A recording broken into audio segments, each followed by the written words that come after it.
All right, here we go. Drive time, Wednesday afternoon. We are late. It is 2:22. Sean and I misbehaved during crosstalk, but happy Wednesday to you. You're halfway through that work week, and you are one day closer to the weekends. We got some clouds. We might get some rain, kids. Buckle up. It is still pretty warm. It's about 84 degrees and cloudy here in downtown Salt Lake City, Utah. Looks like we will get some rain today and maybe tomorrow, which we badly need. Going to heat up again over the weekend, and fall is right around the corner as we're almost to mid-August. Happy Wednesday to you. Hope you're having a good work week and looking forward to another weekend. And a Wednesday edition of The Drive features a really weird news cycle. Honestly, like things have been really, really strange with some clandestine messaging and rumors going on down south with BYU, Kalani Sitake, Brian Santiago. Of course, Camp Scally continues to go up on the hill. Week 2 of Utah football camp, and all is kind of quiet up there, which I think is probably good news if you're a Utah fan. And, man, when I got the alert last night on my phone that Josh Kushner and Bob Iger have bought the Lakers for $12.5 billion, 14 months after Mark Walter bought the team for $10 billion, my antennas went up, and holy smokes. I don't know how much you guys have been following this. Maybe you have a life. Congratulations. But we're going to get into this. This is not, what is Pablo Torre's podcast? Pablo Torre finds out. This is not Spence Checketts discovers. It's not what this is. Although maybe, so we decided on a side hustle earlier this year. After interviewing Brett Ciancia, Pick Six Previews, next year we're doing Doobie's Dimes, our college football preview magazine.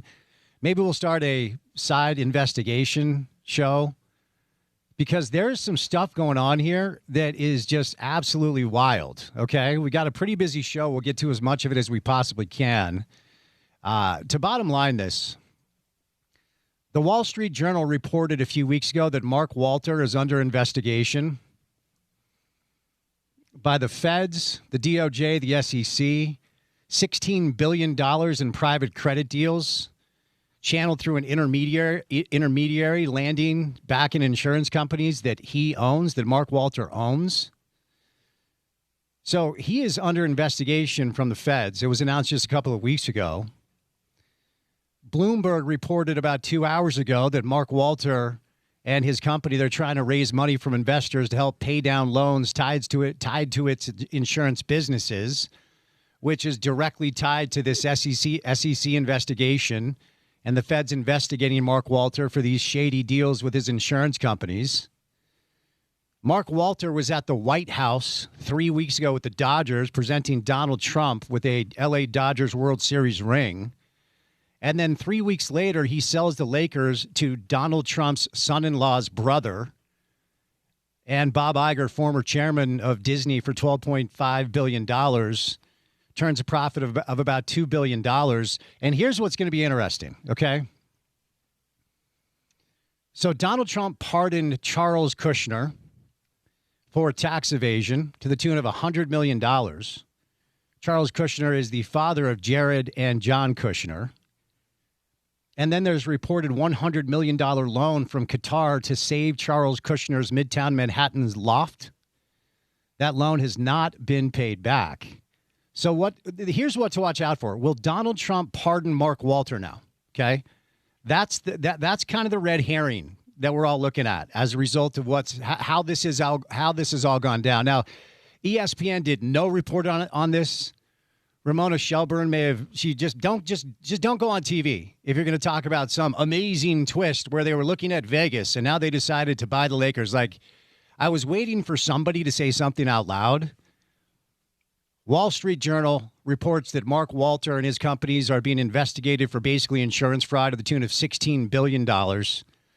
Bloomberg reports that Mark Walter is trying to raise money from investors to pay down loans tied to those insurance businesses. And then he sells the Lakers to Donald Trump's son-in-law's brother for $12.5 billion 3 weeks after being at the White House. I'm not telling you I know what's going on here, nor am I a conspiracy theorist, but of all of the this ain't smell right stories in sports ownership, this has to be right at the top. Mark Walter bought this team a year ago, dude. A year ago. You don't flip sports teams like they're an old rundown house you bought in West Valley, due respect. That's not how this works.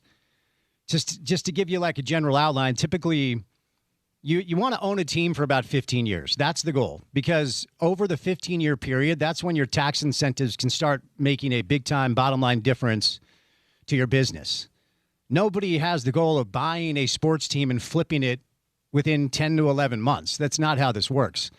And oh, by the way, UWM, the mortgage company owned by Matt Ishbia, is in trouble as well. Matt Ishbia is now being accused of taking dividends from his insurance company to fulfill his lifelong dream of running an NBA team and to try to recoup some of those debts.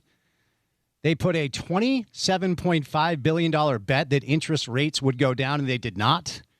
So they just posted a $600 million loss. And now Matt Ishbia is having to answer some really, really tough questions with some of his business partners. But the board of... You can't make this stuff up, dude. The board of Matt Ishbia's mortgage company, UWM, is Matt Ishbia, Matt's brother, Matt's father, and wait for it, Isaiah Thomas, the worst general manager in the history of pro basketball, great point guard for the Pistons. The reason he was able to take dividends from his company to purchase the Suns is the board of directors is Matt's brother, Matt's father, and somehow, some way, Isaiah Thomas. Hunter Brook Media did a report on that today. So, look, the new owners in pro basketball are just – here's my concern. My concern is what this means for the future of the consumer. When you don't have the Miller family, who is a steward to a community asset, running your team for a number of years, when you don't have – people that care about your community, when suddenly these sports properties are being traded like they're commodities on the stock market for a quick turnaround, or in the case of Mark Walter, to maybe try to get out of trouble for basically his malfeasance as it pertains to being investigated for fraudulent loans to insurance companies, then we've lost the plot and we're losing track of what these teams are supposed to mean to the communities. It's just a wild deal. We'll get into some of this later because Smitty's going to be live in studio. In the meantime, we have a radio show to do. Mark Rogandino from Apple Television is going to join us right out of the gates. RSL still alive in Leagues Cup play as a result of beating FC Juarez or Juarez FC. I don't know. They won 3-0. They still need some help. Cindy Ball Maloney, who's the head coach of our local women's softball team, the Utah Talons. Do the chickens have large talons? Napoleon Dynamite? Chickens don't have talons. That's a Napoleon Dynamite quote. Porter, have some fun, please. Sorry. Gosh. She'll join us. We're going to bring you some sound from Utes practice today. And as I referenced, Richard Smith live in the studio. Porter, it's just a weird day. It's a weird news cycle. And what I just outlined is the tip of the iceberg. I don't know how much you've been following this, but when I got the alert on my phone that the Lakers had been sold, I was like, wait a second, what? Mark Walter bought them like a year ago. And so there's a lot more than meets the eye, as opposed to what Ramona Shelburne had the nerve to go on TV with, which is like, well, he just made $2.5 billion. Right. There's a lot going on here. Yeah, no, it's a little bit more complex than that. Whenever you become a subject of federal investigation, things begin to change a bit in how you operate, in which manner you operate. So especially when you're dealing with what's currently a kind of a national system of pay for play, right? And I don't mean pay for play for sports. I mean you pay and you get the law and folks in power on your side, right? And that is really the very simplified version of what seems to be going on here. But yeah, it's pretty interesting to see the Lakers sold once again within a calendar year, with what is pretty obviously some other stuff going on. And it's just a continuation of what I've been on for quite some time now, which is the NBA has an owner problem. And the NBA has an owner problem that includes some of the richest people in the world. So I don't know how they're exactly going to get out of it. This is wild. We'll save most of it for when Smitty's in studio. Here's your Jazz angle, okay? Mark Walter, prior to all of these announcements about him being investigated, and now Mark Walter trying to raise funds to kind of pay back some of these loans now that he's been caught red-handed. When he took over ownership of the Lakers, the narrative was he's going to do with the Lakers exactly what he did with the Dodgers, which is just buy championships. The Jazz angle is the 4 first-round picks they received for Walker Kessler. Is this the beginning of something that could be chaotic for the Lakers, and therefore could the Jazz benefit? I don't know, man. You guys can look around and dig around with some of the stuff that's going around with this stuff. As Josh Kushner, brother of Jared Kushner, son-in-law of Donald Trump, and Bob Iger, the former chairman of Disney, are your new owners of the Lakers. Here's the other thing. Bob Iger's net worth is like $500 million. Josh Kushner's is about $5 billion. Where are you getting the funds? That's what I'd love to know at this point. But we got a lot to do. We're going to bring in Mark Rogandino. But before Mark joins us, courtesy of our friends at Game Day Men's Health, it's time now for your opening tip. Now, I want to let you know that I was at Game Day Men's Health last Friday because I go in every 3 months or so to get blood work done.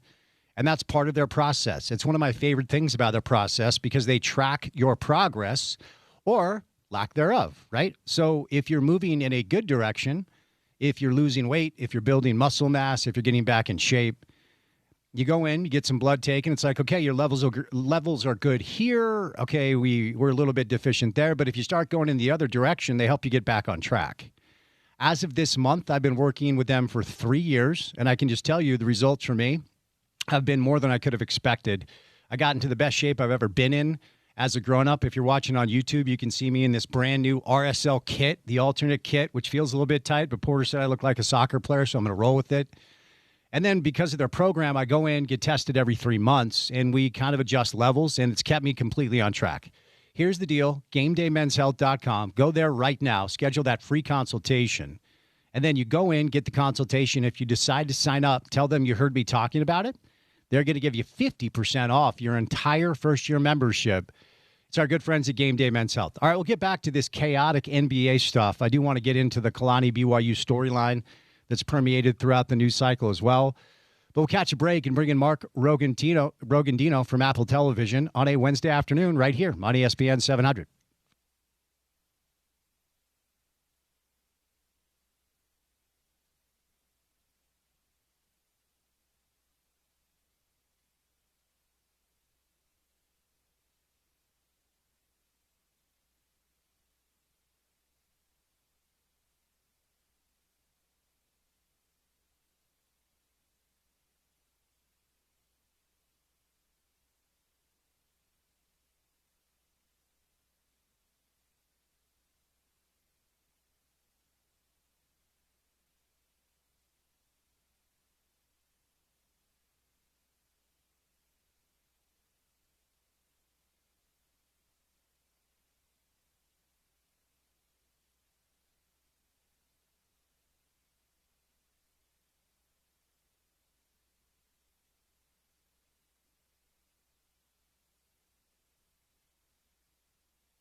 All right, Real Salt Lake kept their League's Cup hopes alive with a very impressive performance last night against FC Juarez. 3-0 was your final. The League's Cup adventure didn't start off great, but 2 straight wins now and still technically alive. They do need some help. Our next guest was on the call with our friends at Apple, Mark Rogandino, good enough to give us some time on a Wednesday. Mark, how are you, man?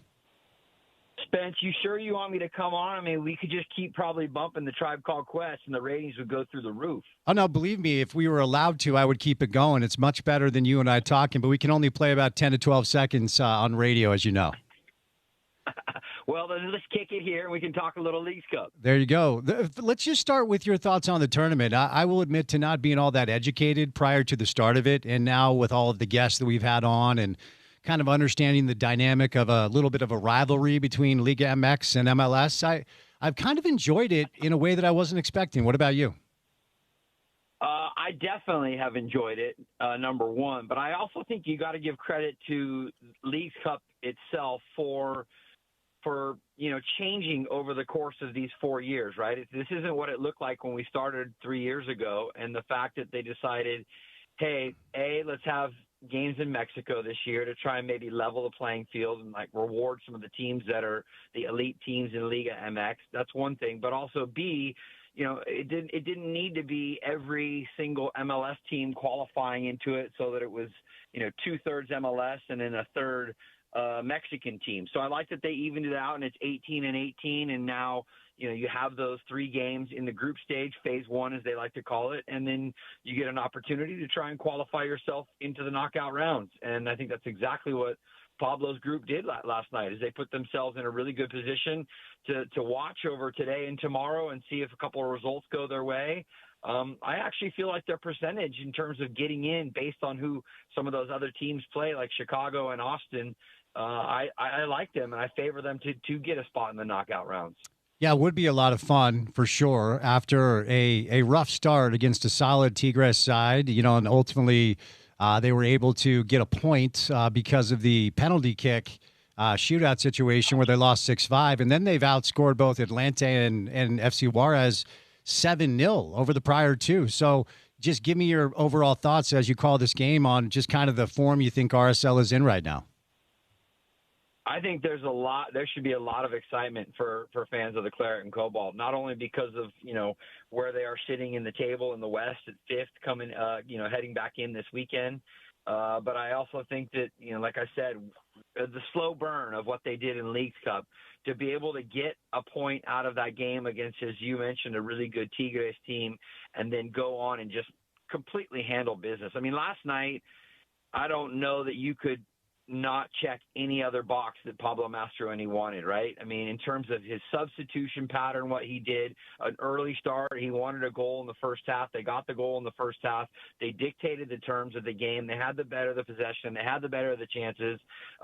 You get goals from 3 different guys, including a guy who was getting his first Leagues Cup start. I mean, every card that Pablo played last night worked out perfectly. And again, there should be a lot of excitement if you're an RSL fan right now, not just for Leagues Cup, but for the depth of this group and for what they can maybe do when it comes back into MLS play starting this weekend against Minnesota. So as somebody who was raised in mostly a pro basketball ecosystem, but of course pro football and baseball in a way, didn't grow up a soccer guy, certainly have been around it, either working in it or covering it for 20 plus years now. I just never will be fully on board with like, hey, we found this really good young player and developed him for 2 years, and now he belongs to Crystal Palace. I don't love it, but I get it, right? Like you have to understand what sort of success story that is for the club and the player. And Goza's such a great kid, and he's from our state, and he felt like such a great face for RSL, but now he's the property of Crystal Palace, and we'll be cheering for him in the Premiership, and RSL gets a nice little 15 mil to boot. Mark, I wonder what you make of that storyline. Spence, that is the business side of it, right? And I don't pretend to know all the ins and outs of it. A lot of that is above my pay grade. But, it is frustrating. I think about what you guys went through a couple of years ago with Andres Gomez, right? He was just coming into form. He was starting to be a really impactful player. He was one of the, offensive guys that you really look to for RSL, and then boom, he gets sold off. There has to be a little bit of a sense of pride, especially if Gozo goes on and really does some big things in the next couple of years, not just maybe with Crystal Palace, but that might be the first move. And then, say 2 years from now, there's another move and he's playing on an even bigger club. And you're like, yeah, that was our guy. He started with us. So it's a little bit of a feather in your cap, although that doesn't make you feel better about it. But for what I saw from Lineker last night, he's not going to completely fill those shoes, but I think you've got a pretty good guy to step in there and take some minutes. And, with Solon's coming on, Gilavogi playing really well, like you have some other pieces, and Gozo was becoming a focal point of the RSL system, but you have some other pieces that collectively I think can kind of pull the strings together and still make you really, really good in that front six, front five of your attack. So as you look at the landscape of the West right now, and RSL will get back to MLS play, 5 points shy of Houston, San Jose, who's kind of surprised everybody. And then there are the two clubs that most everybody's looking up to, which is Vancouver and LAFC. RSL has not lifted a trophy in 17 years, Mark, since 2009, and we're all hoping they can do that this year. What do you think RSL needs to either add prior to the close of the window, which I think is September 2nd, or the pieces that are on the roster right now? What do you think best case looks like for them this year? I think they definitely could be a team that could get to a Western Conference final, and then anything can happen. I don't think at this point a year ago, I don't think before the move of Thomas Mueller, I don't think anybody was saying, oh, Vancouver, they're going to be in an MLS Cup team. So I think that there's certainly, I would say of those teams that you just mentioned, I think Salt Lake is one of the teams that's rising. I think San Jose is one of the teams that is falling. And to be honest, I also think Vancouver is going to have some of their own struggles too. I think they're going to miss Berhalter more than maybe they initially thought, letting him go across the pond too. So LAFC is LAFC, right? They've got deep pockets. They spend the money. They have the stars. They've got a fantastic home environment. But that's another thing that RSL has on their side, right? Is they have shown 7-1 so far in their home games in MLS play, and now they get 7 points at home out of their 3 matches in Leagues Cup play. They've shown that, again, America First Field is a tough place for an opponent to come and try and scratch out anything. And that is really, really helpful when you get into the MLS Cup playoff run. That building probably needs a little love, needs a little touch-up. I think the Millers have some plans for it since we're moving into a calendar change. It was built back in 2007.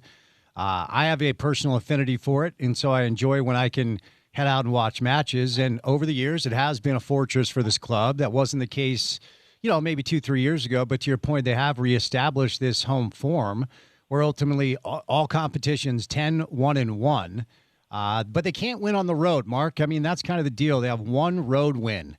With your history of this league, what gives there? I mean, you love that the home field advantage is so great, but why can't they take it on the road? I'm sure if you knew that answer, you'd be coaching the team. Which is interesting, though, because I think it was 2 years ago that RSL were one of the best road teams in the West. Yeah. So it's not out of the question that Pablo can find that form.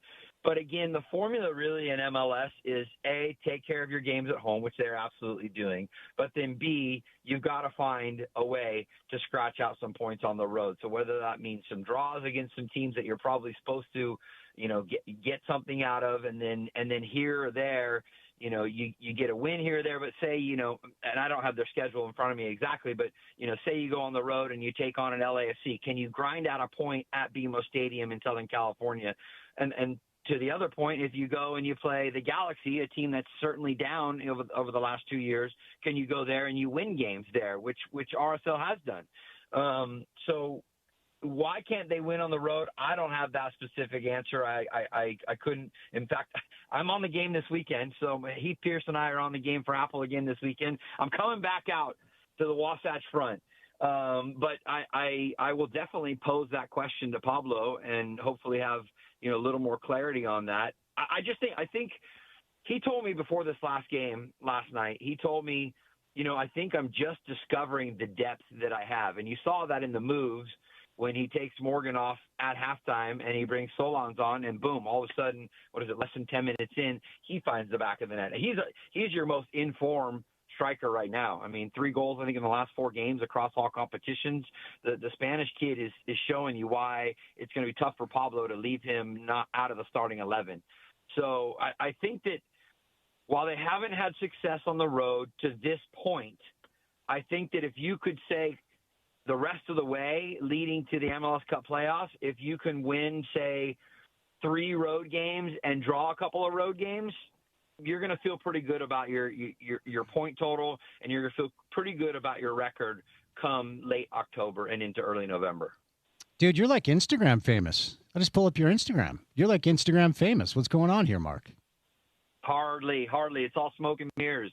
210,000 followers. Holy smokes. All right. Well, I'm following you now. And now here's the problem with me discovering your Instagram.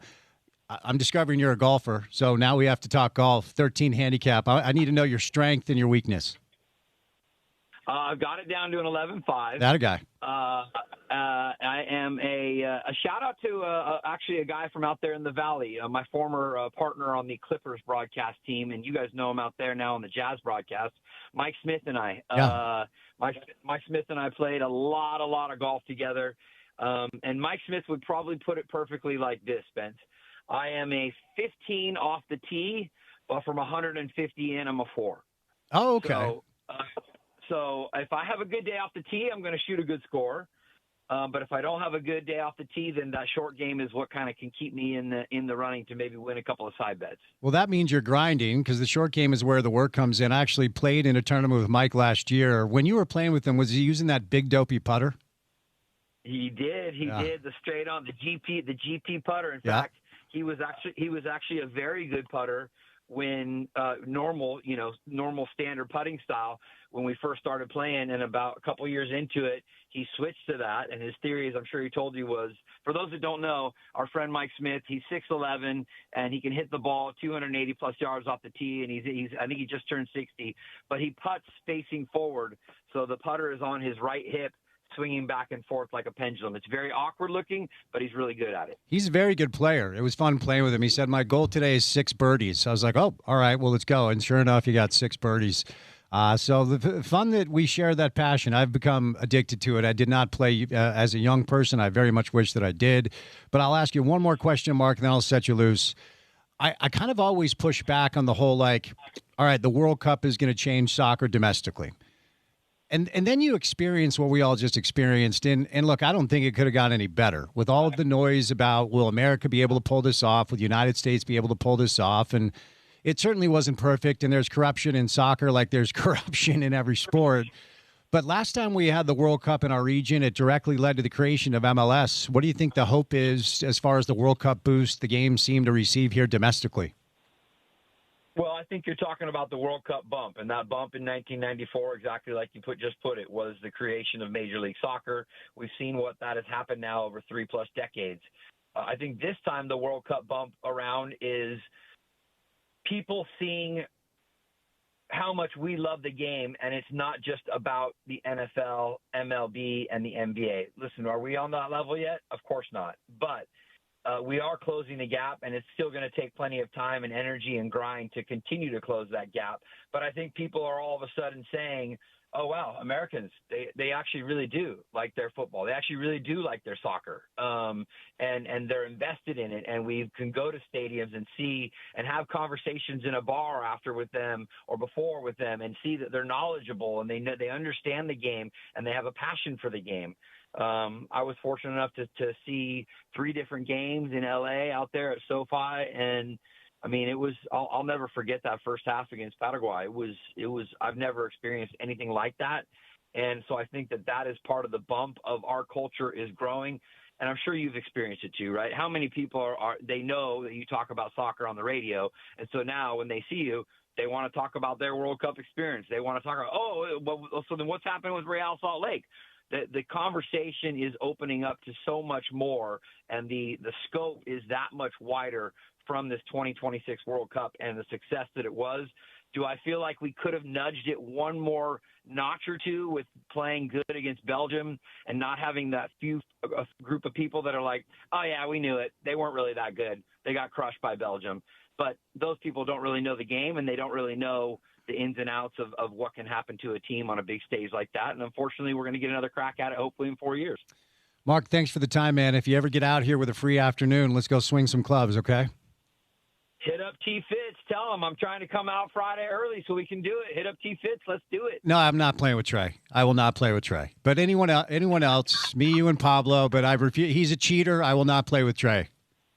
Ooh, shots fired, folks! Shots fired. Okay, I'll document it all, everybody, on my Instagram, The Real Rogo. There we go. Thanks, man. We'll chat soon. Thank you, Mark. Yes, sir. Mark Rogandino. See, why does everyone hit up T Fitz? No, don't hit up T Fitz. If you want to have a good time, hit up SD Check. That's me. I just made that up. That's your. Actually, no, I don't want to dox you. Wait, how would you be doxing me? I don't want people to email you. Well, you just doxed me. I'll take that off the podcast. Oh man, appreciate Mark Simon. Good guy. Did not know actually I did know he called Clipper games with Mike. I guess I should have assumed they play golf. We'll catch a break. Coming up next, Cindy Ball Maloney, better known as Coach Bear, the head coach of the Utah Talons. They just won a championship. They got a fun event we're going to tell you about. Want to let you know that like any good coach, it's time to update the game plan for a healthy green lawn.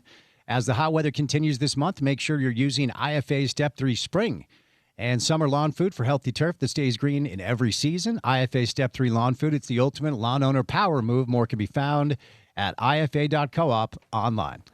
All right, 1 hour down, 3 hours to go. Keep it here on ESPN 700.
The Utah Talons have won back-to-back AUSL championships. And coming up tonight at the Gallivan Center, we've got a fun event going on that we're going to tell you about. And their head coach, Cindy Ball Maloney, is live in studio on a Wednesday. Hello, Coach. How are you? Hi, I'm good. How are you doing? Let's get you a little closer to that microphone. Okay. There All we right, go. There we go. Okay, first of all, Coach Bear is the nickname. Yes, it is. We've got a hockey coach named Coach Bear. I know. I need to meet this coach. Do we got a rivalry going on, or? I think that we can be like partners. There you go. Like, we're definitely the Utah Bears. Yeah. What's the origin of your nickname? Oh, since I was younger, and my travel ball coach named me Bear because I would fall asleep in the back of the Suburban after the games, and so it just stuck. I tried to get away from it because no young woman wants to be called Bear. Yeah. I've embraced it now. So tell us about your path to our market, to getting this coaching job, and then we'll get into the season and the championship. Yeah, so the Talons were actually picked to be in Utah quite some time before I actually was hired on as the head coach. Mm-hmm. I got a call in maybe January, February from Lisa Fernandez, our GM, and asking if we would be able to do it. And because I'm the head coach at UCF, there's some hoops to kind of like jump through to make that happen. And when we were able to align with AUSL and UCF, March, here I am. I was the head coach, announced the head coach maybe late March, early April. And then we got to come to our home site in June after spring training. Huh. Okay. So you pulled double duty. You're the head coach of UCF out of the Big 12, which University of Utah is in. So you're coaching our professional team here in the market, and you're going to be back coaching against our college team. Is that right? It's absolutely correct. I can't wait to bring the UCF Knights out here because it's an amazing atmosphere. Mm-hmm. Such a good fan base, and the stadium is beautiful. Yeah. Yeah, the Dumpke family means a lot to us because we're the University of Utah is our broadcast partner. So we need the Dumpkes, we need the families like that want to invest, and they really did build a beautiful stadium. We were up there last year, and when we were up there, Jessica Mendoza was in town, and I didn't even know that you knew her. Because I was trying to remember. I'm like, I know that we talked about the Talons last year, and Jessica was in town to do some broadcasting. She's obviously legendary and groundbreaking in a lot of ways, and you guys are close friends. Tell us about that. We grew up together, went to high school together. I remember we both were trying to make the varsity softball team as freshmen. Okay. And we didn't think we would make it. So I said, listen, I pitched a little bit. They have a pitcher and a catcher open. She was not a catcher, but she decided to catch. And lo and behold, our freshman year, we're the starting pitcher and catcher. And then I think in our senior year, we were both playing right field and center field. So funny little story. But, we've just, known each other for many years and have kept in touch. So did you continue on in your career as a pitcher? Or did you play other positions? I actually did, yes. You were a pitcher. It was a good move for me. Okay. And did that take you through college? You played some college ball? I did. Okay. I played at University of the Pacific for Brian Colsey in Stockton, California. Very nice. And at what point did you get the coaching bug? You know what? I thought I was going to be a doctor, and I did all that internship work, and I finally got done, and coach said, you want to stay on and get your master's. And so he allowed me to be the GA, and I fell in love with coaching. And so kind of my path and journey, I've been along the way of being an assistant coach, a head coach, back to an assistant coach, and found my way over to UCF, and then now sitting here. I mean, it's just been amazing. I can't believe the love for the game has brought, being able to do this for a profession and do what I love every day. You're being humble about your playing career because you are a Hall of Famer of Pacific and you have your number retired. And according to what I'm reading, you're labeled as the best two-way player in the history of that program. So you could play a little bit too. Yeah, I could. Was there any pathway forward to being a professional softball player back then? Did you kind of dabble in that at all? I did. Okay. I did. And, I think about that with our AUSL just opportunity, like how cool it would be to be able to have that when I played. But I think that it's here now because of people like Lisa Fernandez and Jenny Finch and even myself playing, in the NPF back in the day. And these women that are on our team now and on these other teams now are building something up that's going to be great Yeah. in the next years to come. Yeah, I wonder if we could expand the conversation a little bit. My father was on the board of the New York Liberty in 1997 when the WNBA was created. So we would go to Liberty games at Madison Square Garden, Nick games, Liberty games, and we've watched kind of the WNBA grow into what now is a pretty behemoth league with rights fees growing and expansion fees growing and a new CBA where these women are being paid a lot of money. And, ESPN recently did away with the Sunday night baseball window to create inventory for women's sports. And I've always said, okay, it's one thing to kind of have the anecdotes about, okay, the women's game is growing. What you need is decision makers believing that you can make some money for their companies because we live in America and it's capitalism. And once people start recognizing that there's money to be made, then I think we'll all understand, like, no, this is not just a moment. This feels like something that's more real than that. As a woman that grew up playing sports and works in the ecosystem, tell me what your perspective and paradigm is and what I perceive to be a pretty big moment for women who like to play sports. Oh, yeah. No, you just talked about it in such a great way of there are different models that, we're looking to kind of mimic, but at the same time, I think we're doing it at a very accelerated rate with BAUSL.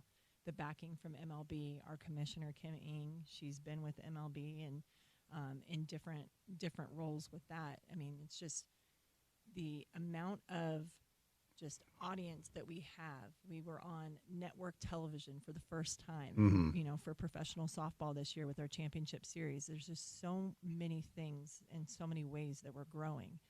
And to have sellout crowds at every game that we played at, regardless of where we played, I think it just speaks to what the market is for our sport, and the entertainment of it, how quick it is, how fast paced it is, and these women are just so darn athletic. So I think the sky's the limit. It's growing, and I'm excited to see what it brings for next year, and then in 5 years. I'm just amazed at what it will be. You hear from a lot of, the Cheryl Swoops, the Lisa Leslies, the Rebecca Lobos that kind of built the WNBA. They look at it now and they're like, I cannot believe what it's become. As somebody who, with Jenny Finch and some of the other names you referenced, some of the old school players that now have this league, what kind of stands out most to you about the growth? It's so crazy that you bring those names up because I remember watching them play at games at UCLA. Like as a basketball player in high school, with Jessica Mendoza. Nice. We would go watch those games. So, I mean, when you say that, it's true. It's people that I grew up playing with that were the founders of this sport, and for where we are at now. I went to a Nike camp at Portland State this year when we were at Cascade, and little girls are running around camp wearing professional softball shirts. Yeah. And it wasn't just the Cascade shirts. Yeah. And so that's when I had to really sit back and be like, wow, we're here. You've got a team from North Carolina being represented in Portland, Oregon. It's just going to be, in so much time that you're going to see these shirts being sold in Target. Yeah. Because you're seeing that with the Women's Basketball League. Yeah. So I'm just so excited for it, and I think the vision of our leader, Kim, she's going to take us there. Yeah. Well, and there's a real chicken or the egg conversation as it pertains to equal coverage, right? And whether or not, the ratings, historically speaking, have been fair because, the women's game, whether it's softball or soccer or basketball, hasn't received the same day-to-day media attention. And if a consumer doesn't know there's a league out there, doesn't know whether or not it has the chance to consume the league, like we have a professional a professional volleyball team in our state, the Love Volleyball League, and then obviously professional softball. And now that the women's game starts to feel like it's receiving more media coverage, then the consumer can have the knowledge that, wait, there's an option out there. And I feel like that option is being selected more than it used to be because you're getting the coverage that you never received. Does that make sense? Oh, 100%. Yeah. I think they talk about that even with the college game, with the Women's College World Series. Yeah. It was viewed more than the baseball World Series. And so I think, everyone's taking notice. And I think it's really cool that we would go out to dinner somewhere here, and people that may have not been softball fans, they would see our shirts and like, wait, you guys are here playing in town. Yeah. And we're being recognized in the airport when we're flying. You know, Yeah. it's just, we're getting an audience not just from softball people now. It's, from across sports. I wonder if I could tap into your side gig as the head coach of UCF. I say that tongue in cheek. We cover college sports a lot on this show because we're the broadcast partner for the University of Utah.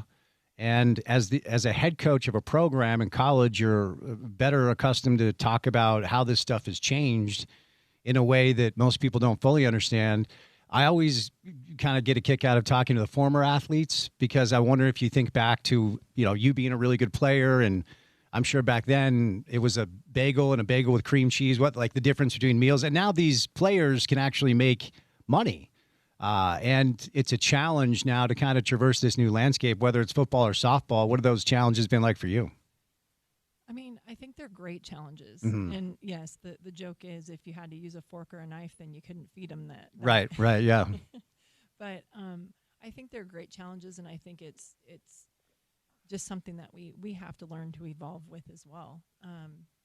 But to know that we were able to pay our women to play softball, and not only are they going to be able to have that opportunity in college, and now add another year, now we have that. But then now they're going to have a place to go after. Mm-hmm. And so in the recruiting process, being able to talk to people and say, do you want to play beyond college? I think 10 years ago, that answer was not yes across the board. Yeah. And now it's not just a vision or a dream. It can be reality. Yeah. So I think that, everyone kind of complains about the rev share and all of that, but there's a market for it. There's value for it. Just like you said, you're going to get what you're paying for. Of course, college football is such big business. And, Scott Frost and UCF football, we'll see what they're able to do this year. And Morgan Scalley has taken over for Coach Witt here in Salt Lake, with Utah football being such a big deal. And we do have some legislation that is slowly making its way through Congress and the Senate floor. I don't know if it's ever going to be passed. There is a piece now, I think it's a $5 million piece that will be put aside for women's athletics in a budget. The number that's proposed is about, and this is a combination of what you can pay players and then also your NIL cap, which is about $48.3 million for everybody across the landscape of all of P4, which I perceive to be as good news for the Big 12, because the Big 10 and the SEC, of course, in college football, are where a lot of the money is. A lot of the spending has gone down. But when you consider kind of how the numbers are settling in, as someone who runs a softball team, how does that land with you? Yeah, I mean, being in the Big 12 and having the opportunity to, hey, we want you to come be a part of our program and we have this to offer to you. I never imagined that I would be in that position, and I think it's amazing. But it does come with, I wouldn't say pressure, but it comes with a ton of responsibility. Mm-hmm. I think people don't think about that. They only think about the part of we're paying them. We're paying them to play. It's just a sport. Well, no, now it's not. I mean, I didn't know how many times I struck out when I played. Yeah. And I didn't have to watch it over and over again on ESPN. And I'll just speak from my point of view. Our women have to see that. I mean, one of our girls was out on a date with her boyfriend, and we had ended our season at Florida State one year, and she struck out, and they kept showing it on the World Series reel over and over again. And she's out to dinner, and she's like, it just ruined my date. Yeah. But, I mean, and I'm thinking, gosh, I would have given anything to be on that. But at the same time, it does bring responsibility. And so I think that's the new beast, the nature of the beast that we're learning is there's different things that they're focusing on, and they have access to so much development, teaching, instruction. Mm-hmm. And so along with all that money comes a lot of responsibility. Yeah. How has Quinn Snyder used to coach the Jazz, used to join the show. I was up with the Jazz radio station for a number of years. He used to join the show weekly. He told this story one day on air. He said, I've noticed that at halftime of a game, I'll walk in to address my team, and they're all like this on their phone. They're looking at their phone. This is halftime of a game. And look, it's a new generation. I try not to look at it in a judgmental way. It's kind of our fault. We raised them as phones were their babysitter. You go to dinner and there's a family with 3 kids. There's an iPad, so they're watching a movie so the kids don't make noise. I'm not blaming this younger generation for how they were raised, but when it comes to social media, the way your players use it, I mean, what sort of challenges has that brought to your job? Yeah, I think in the beginning I would try to like no phones. Right? Yeah. And you'd have that rule. But you have to grow with the world. And now we use it as, okay, let's bring your phone out and let's film you while you're hitting. Yeah. And then you can watch it. Yeah. And they'll look at you like, is this a joke? Are you trying to get me to have my phone? But I mean, I remember we had a little bit of a delay in our last game. Going into the last game decided who was the champion of the regular season. And we had a little bit of delay. We started the game 30 minutes late, and we walk into the locker room, and the athletes are on their phones. Yeah. And I thought, oh gosh, we were so locked in, we were so ready. How are we going to continue to do this? Yeah. And I looked at a couple of them, and I said, hey, let's take 3 minutes before we need to hit the field and make sure we dial in and connect again. Mm-hmm. And so instead of making it an issue, we just come up with solutions to get back on track. And we ended up winning. We won the regular season, but I think you have to use it to our advantage now more than try to keep it away, because that's impossible. Yeah, there's no going back now. Hey, tell us about your team. I've got your website up. 9 players made this All-Star Cup, AUSL All-Star Cup, kind of a unique format. 4-series season from August 8th to the 30th. 45 players. This is an interesting format, but 9 of your players made the All-Star team. And you were able to win the championship this year by beating the Bandits 2-1 on the 25th and 6-1 on the 26th. So you guys are a championship softball team. Tell us about your team a little bit. Yeah. Well, I mean, I love being able to brag about them. Yeah. Not only are they amazing softball players, the reason why we win is because of who they are. Mm-hmm. They're team oriented, and I think in today's world that's really difficult to do because it is very much an I world. And so I think that's why they do so well in this environment. Now, I'm actually, before I talk about the All-Star Cup, 2 days later, I would say, gosh, half of all of the USA team was basically either in College Station or was on other teams within our league, and they went and competed in the International Cup. And then right after that, now they're going to the All-Star Cup. So softball is what they do. It's who they are. And then yet there's so much more about them. But, the All-Star Cup is really interesting. It's kind of more of a leaderboard, like a fantasy football is kind of how it was described. Okay. Leaderboard, there's individual points, but then there's also a team atmosphere in there as well. It's not coached. The captains are the 3 top leaders, and then they pick their teams each week.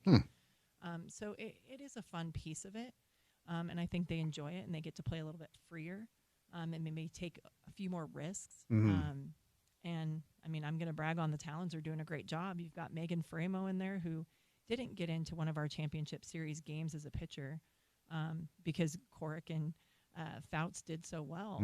But she's in the leaderboard right now. I think she's like top 6. And so it just shows like someone that didn't even pitch in our championship series goes and dominates. So our team is full of really strong pitching staff. We're the best in the league. And then in that last game, you say 6-1, our bats were just electric. I mean, against a really tough pitcher, I think we hit 3 or 4 home runs, probably most in a game for us. And so to have the best softball game played for us in our last game, I mean, to win your last game of the season, it's really good. Yeah, that's awesome. So back-to-back titles for the Utah Talons, and we got an event tonight. But before we get there, every coach loves to talk about their staff. So I've got a picture up here. You've got Jo Coons, who's got a hell of a smile. Looks like she's a happy young lady. Will Oldham and Brandon Bance, correct? Yes. Tell me about your staff. Yeah, well, I'm going to brag a little bit on Jo because she's also an assistant at UCF. Oh, nice. So, Okay, yes, I had a good. little coaching change and was able to hire her during the year. Good. But Jo works with our defense, and she's just such a player's coach. I mean, they all love Coach Jo, and she'll do whatever she needs to do for them. Will is kind of the mastermind. He'll throw BP till his arm falls off, and just the mastermind in that dugout of helping them prepare for plans and film. And Brandon is one of the best minds in the offensive game. I mean, he really does a good job, even more behind the scenes of the swing before we actually get out there on the field. So he did a lot of work. We had a comeback player of the year with Bree Ellis, and they met a lot and just kind of getting her swing back, not redefining it, but getting her swing back. And that's just so important for these women. All right, let's end with this event coming up tonight. It is at the Gallivan Center, so we're talking right downtown Salt Lake. There's a little bit of cloud cover, so it's not super hot, which is nice. We got some players. The GM's going to be there. You're going to be there. What do you want our listeners to know, Coach? Yeah, we're going to go celebrate and then kick off for the next year because they're talking about a three-peat. They're wanting to create history, but you'll get to meet our athletes, the autographs, photos, all. Like, let's just have some fun. There you go. And what time do you guys get going? 6 p.m. 6 p.m., Gallivan Center, right downtown, Salt Lake City, Utah. Utah Talent celebrating their 2026 AUSL Championship. So come on by and say hello, meet some players and coaches. Should be a good time. Hey, great to meet you. Congrats on the success. I cannot wish you success when you come back to play our Utes, but I'm glad you're in our community. Thanks for your time, okay? Thank you. All right, Cindy Ball-Maloney, head coach of the Utah Talons. They have won their second AUSL Championship, celebrating tonight at the Gallivan Center at 6 o'clock. This segment is brought to you by the Utah Advocates. If you were injured in an accident that wasn't your fault, call 801-355-5550 or go to utahadvocates.com. You deserve an advocate. Coming up on the other side, we'll get you some sound from practice today. Players and coaches, Utah football fall camp rolls on. Keep it here on ESPN 700.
Camp Scally is underway for Utah football. For the best coverage of Utes fall camp, keep it tuned in to the OC show and the Drive with Spence Checketts every day.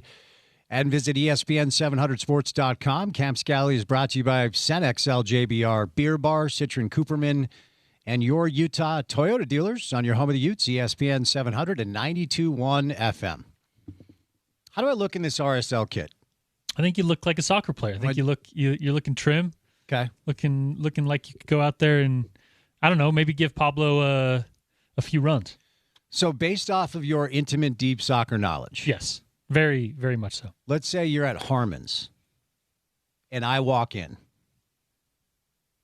What do you like? What position would you be like? That guy plays for RSL. What position? Coach. Come on, dude. Give me at least like left back or something. You know what's funny about that? I have run into, I don't know if it's a favorite shopping spot or what, but at Harmon specifically, 3 or 4 RSL players. We saw Rafa Cabral at a Chick-fil-A last year, and we went ahead and furthered the message to the front office that maybe your keeper shouldn't be eating fast food. Or, hey, I don't know. There's balance. Here's the deal, man. Like, I'm not either short or tall. I'm, in the grand scheme, like an average American male, I think is 5'9". So if we use that, I am taller than an average American male. I feel like I could pull off, like somebody could look at me and be like, he's probably a center back. He looks a little bit like Justin Glad. Okay. You're not, come on, man. Like, give me you can't just say coach. Is it the white and the beard? Is I was going to say, it's not, it's not your form. It's your beard. I have been trying to shave it more. I've been trying to keep it closer because, dude, here's the issue.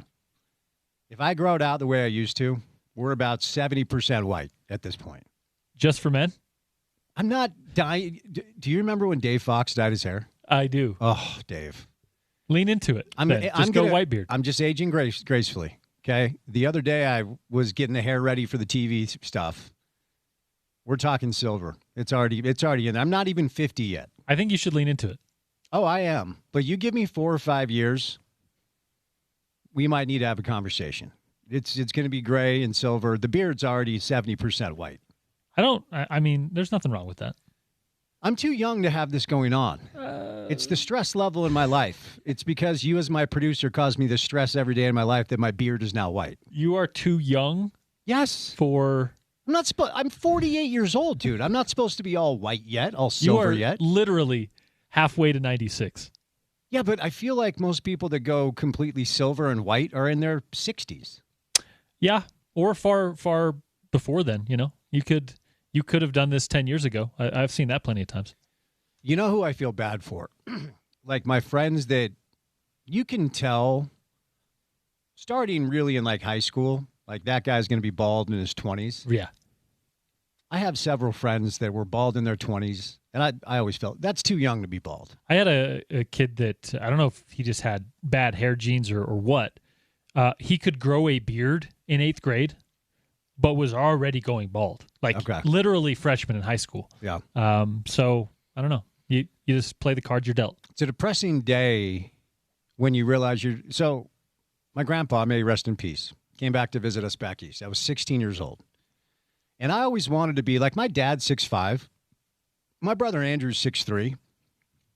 Now Ben's 5'9". Nate and I are about the same height. But I always wanted to be like 6'4", 6'5". If I'm 6'4", 6'5", I'm probably still playing in Europe, if we're honest. There we go. I'm probably still getting buckets in like Germany or something. Yeah, shout out to our guy Ben Criddle over there. He introduced me on his radio show the other day as 6'4". No chance. I know. Now he said he embellishes, the basketball roster, but I barely crossed over the. I hit the lottery when it comes to like my situation. My dad was 5'8". Oh, okay. On a good day. Uh-huh. My mom is barely 5 feet tall. Where'd you get the height? You're you're at least 6'1". I'm 6 foot. On the basketball roster, I'm 6'1". But I was very lucky even to get there. I have like tall grandparents and such, but so I have been this size since I was 16. So I hit a growth spurt. I'm like, okay, I'm going to get 6'2", 6'3". And my grandpa came out to visit us, and he grabbed me by the face like this, and he saw that there was some scruffle, right? He's like, well, you're done growing. I'm like, don't tell me that. And he was right. Yeah, I had Once the beard comes in, you're not growing anymore. Similarly, I couldn't grow a beard, but I hit my growth spurt right before high school. So my freshman year of high school, I was this tall, and I have not moved a centimeter since. I could pull off in a public setting looking like an RSL player. I'm going to go home and shave, and I'm going grocery shopping after the show in this. Over under 2.5 people will ask if I play for the team. Grab some shorts. Yeah. Some shin guards. show up in a full RSL garb. Then you might get a few questions. Well, here's the thing about this kit. And for our listeners, RSL is about to release their third kit this year. So they were kind enough to send me one. I am wearing it on air in honor of this release. If you'd like to see it, go to our YouTube page. It is very much a throwback. It's very much like the logo that we created back in 2005. And I do have some old shorts that might actually match this. An ode to the mountains. Indeed.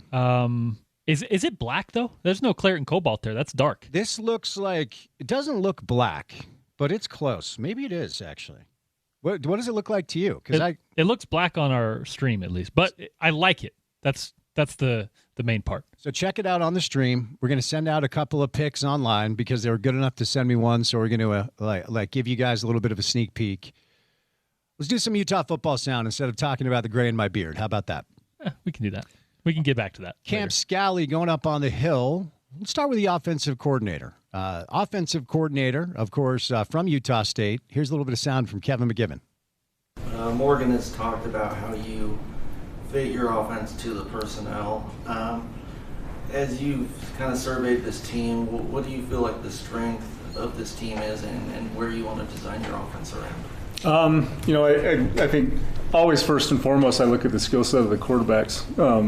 And so designing things that we feel like Devin can handle, that he can do well. Obviously integrating Bird into that and what that package looks like for him and what the volume looks like for him. And so I'm always going to look at those two components first. With the skill guys, a lot of different pieces there. So I think we can kind of mix and match some things, but utilizing two backs and what their different skill sets are, especially with Wayshawn and Daniel Bray, they both bring some different elements and different skill sets where you can utilize them in different ways than just ball carriers.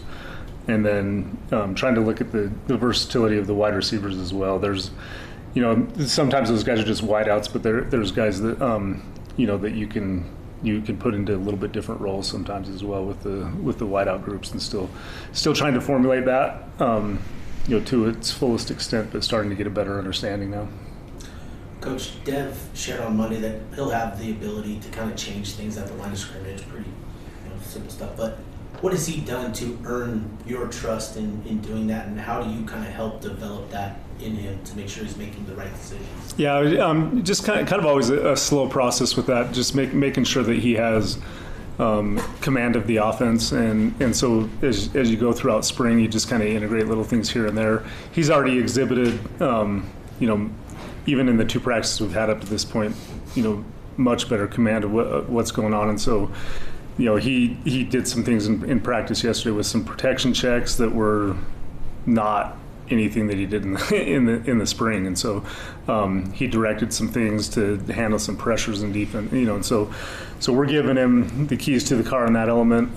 There's some different things on the perimeter with looks that he sees where he can get himself into the best situation based on the look that he's getting with route concepts and things like that. And so as we go and as he exhibits that command, we kind of put more on his plate in terms of taking control. Last year, Devin said last year was probably the most banged up he's ever been in his career. I mean, had a multitude of injuries, but now he's fully back healthy. This is kind of a two-part question, so if you need me to rephrase, let me know. It's good. First, just how has his mentality kind of evolved over through the spring, coming off multiple injuries? And two, knowing how banged up he got last year, have you kind of catered the offense to kind of put him out of harm's way, given, you have a plethora of receivers to go to now? How has that changed at all, if anything? Yeah, I think, my mindset-wise, I haven't really, seen much of a shift from spring to now, other than he just looks and he's moving, like he's healthy, but he's attacked all the practices. There hasn't been anything where he's really tried to hold back, or that you could see that he was still pushing through after the surgery in the off season and things like that. We tried to manage that in the spring as much as possible, and that, now being full go, you can definitely see the comfort level just in when he gets out and he's on the perimeter and he opens up, then it looks like a little bit different Dev than it did in the spring.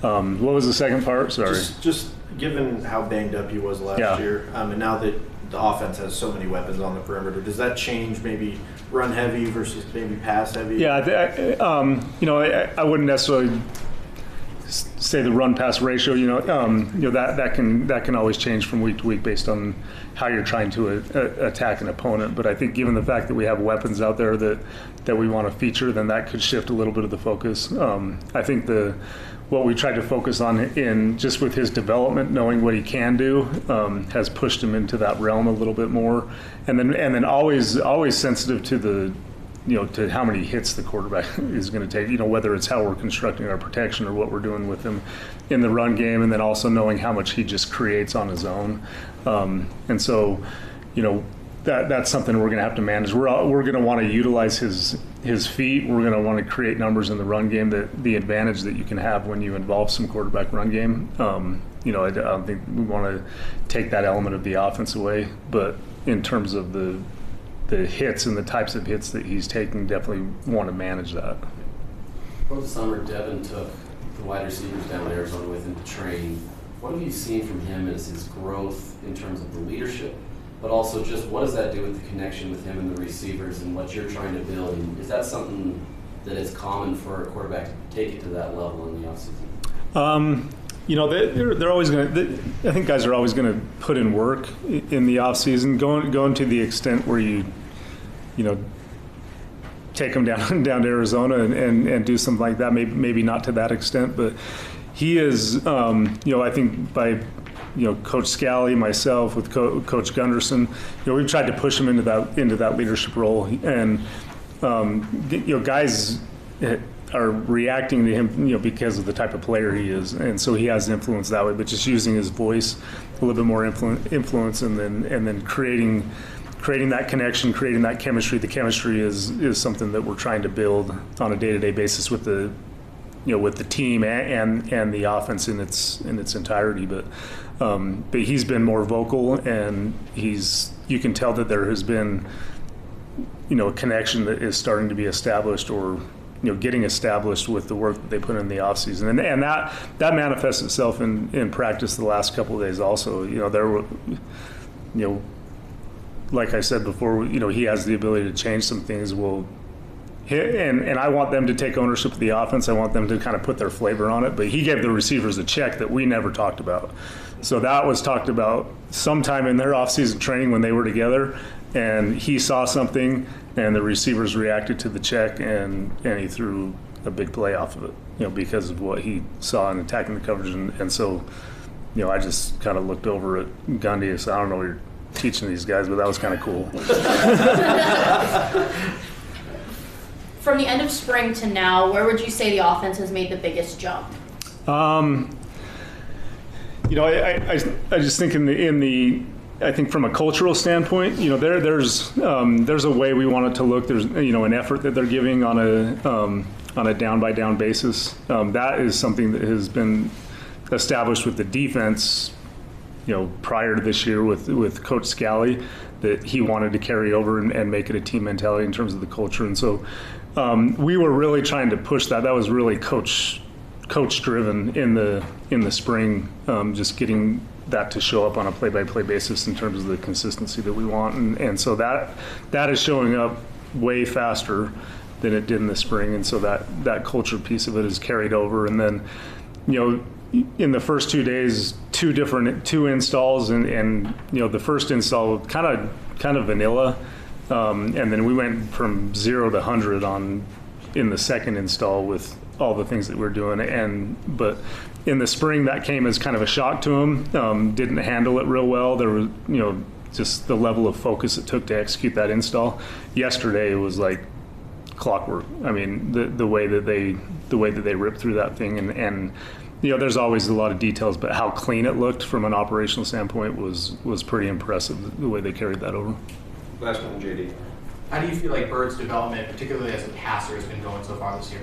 Yeah, really well. We pushed both him and Dev kind of the same way, in terms of becoming elite decision makers and having elite processing skills and being able to apply concepts to coverage, defensive looks, things like that. And so I would say Bird has made incremental progress, and again, early on in fall camp, that development through the spring is already showing up. And, and I think where, some of the tight windows that you would say, quarterbacks are being a little bit risky, but as long as it's calculated risk, there's been some ball placement in the first couple of practices where you can tell he's much more comfortable ripping that in there because he knows what he's seeing and it's not so reactive.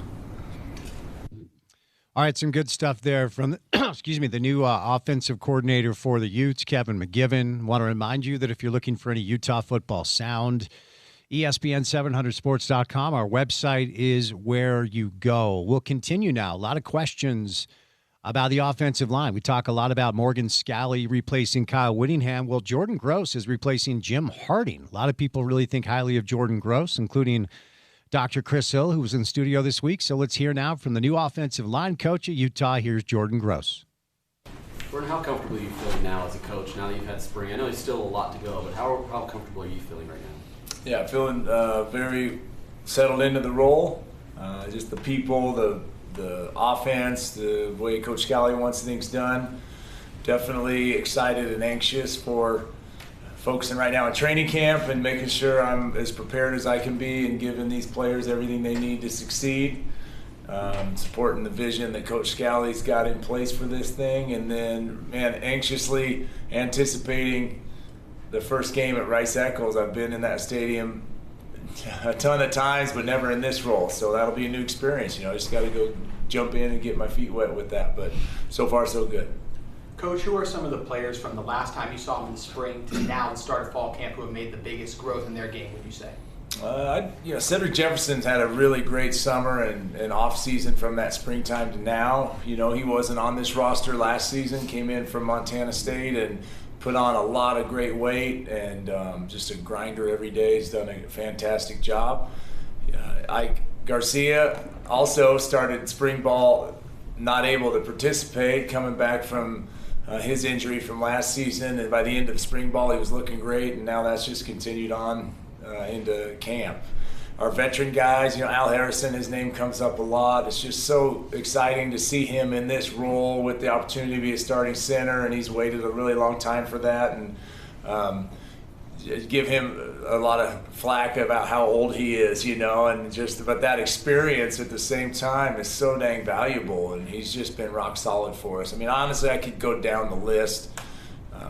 Obot is as advertised, and he's just put on the weight that's needed to put himself in contention for a lot of reps this season as well. So really, really proud of the work those guys have done, and hats off to Coach Saunders and his staff at the weight room.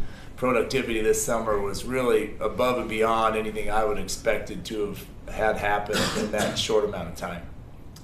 To build off of that, the summer workouts, there's been a lot of talk of that this week, how players benefited from that.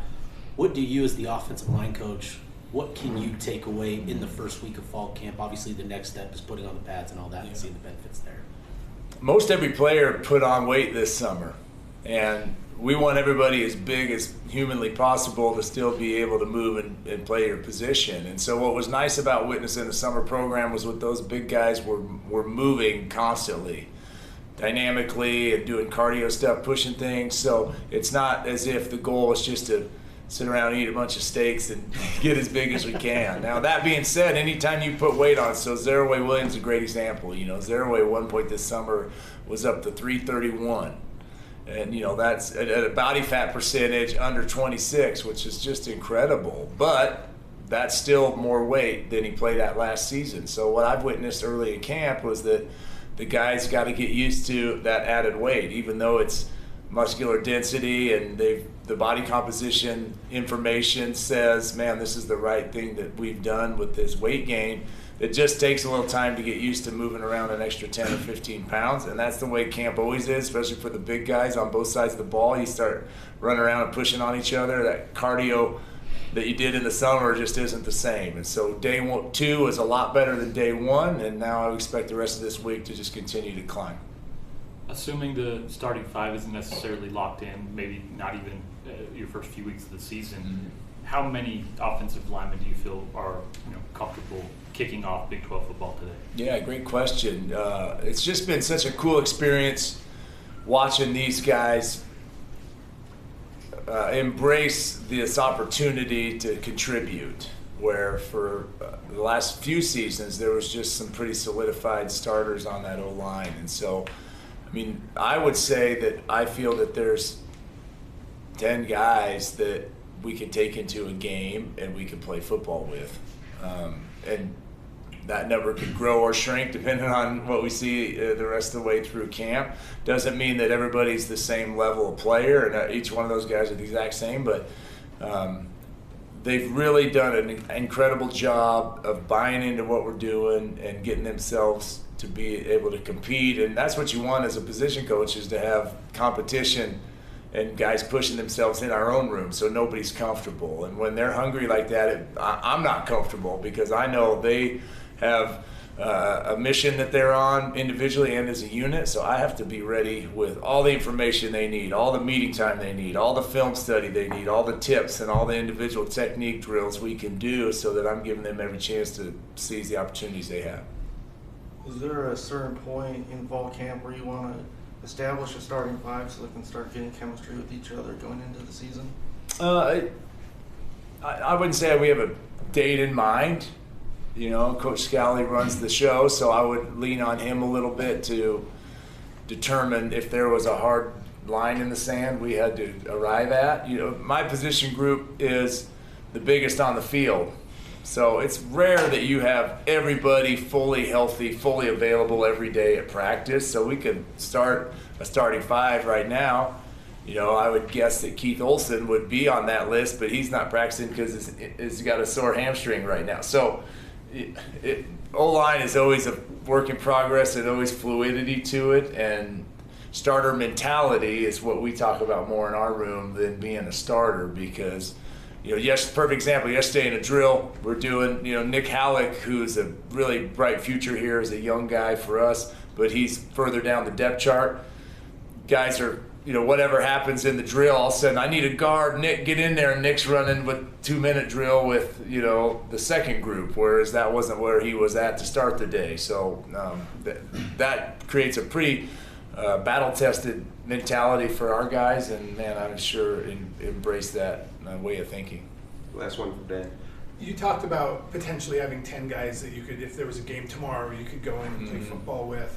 When you've got that many guys that are fighting for a starting job, what needs to happen for the communication and that cohesion that needs to develop over the course of time for a really solid unit as opposed to the individual players?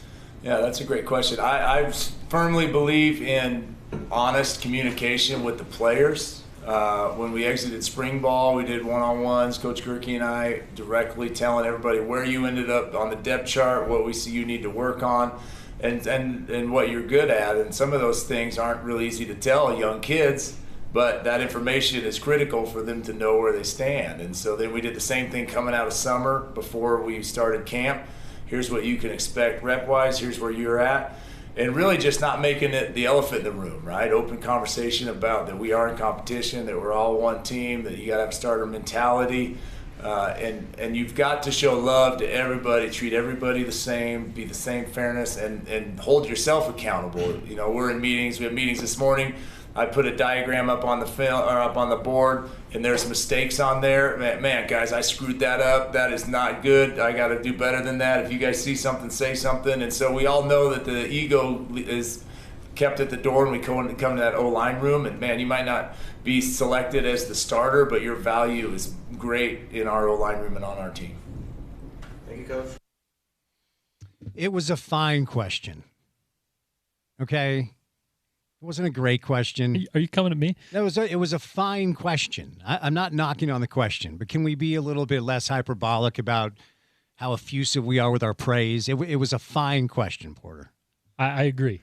I think, as Jordan said, it was a great question. I would say fine. On a scale of 1 to 10, it was about a 6. To be clear, it's a question that you just have to ask during fall camp, especially for a new O-line coach. Yeah, How many guys got ready? How many guys? I just don't want you to get a big head. When you roll up there, all the media guys looking around, all of those guys thirsty for a coach to say, great question. You get the great question, and I'm sure everyone's like, oh, Porter, here he goes again. Yep. It was a fine question. It was a okay question. Let's get one more. You want to? Let's do one more, because I don't think our listeners, I mean, diehard fans know Ryan Gunderson. He's the new quarterbacks coach, but this is a big job this year, because Devin Dampier, Bert Ficklin, as they go, this team might go. So before we catch a break, let's hear from Utah's quarterbacks coach, Ryan Gunderson. About Dampier's mental side of the game, his processing. How have you seen him progress in that aspect, spring and now fall camp? Yeah, we were all learning Coach McGivin's system in the spring. You start at a point where you start to know it, but you don't necessarily know that you know it. I think he knows it well now. We're working on just kind of the details and the mastery of everything. So a ton of progress so far. Obviously, we're never going to stop. We're going to keep going and going. But just really happy with where he's at mentally right now. Coach, obviously we know what you guys have in Bird and Devin, but you guys brought Brandon Rose back for this year. What does he, maybe add to this room, even though hopefully you guys won't see him at all this year? Just a veteran that's played. I think we all, there's a lot of value for me as a quarterback coach and for Coach McGivin with guys who have played. He's played in big games. He's played in big games here.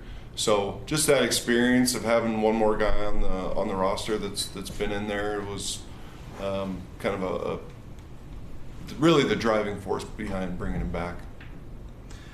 Devin and Bird are both pretty known commodities in the sense that big playmakers. We saw a lot of good things last year. How do you balance out, after what you saw in the spring, the workloads that they're getting over fall camp, the way that they're using those, how you're building packages for Bird versus Dev, that sort of thing?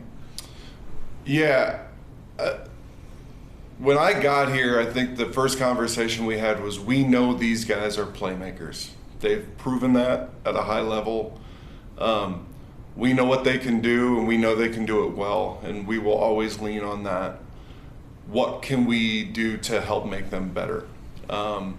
They need work at the stuff that we feel like they have a chance to get better at and has a chance to make our team better.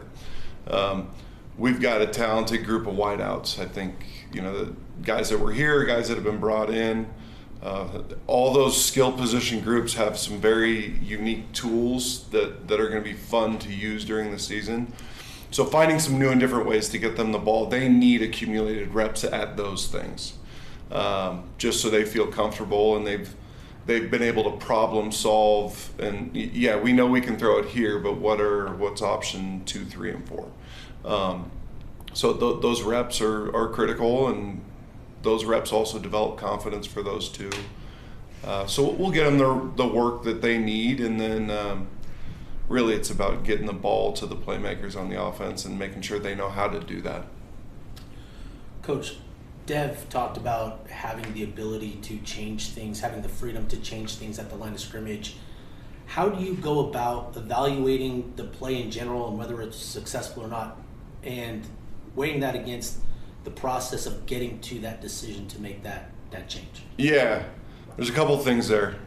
As you were talking, I had a bunch of stuff going off in my head. Yeah, I have a thing that I tell them: bad habits with good results are still bad habits.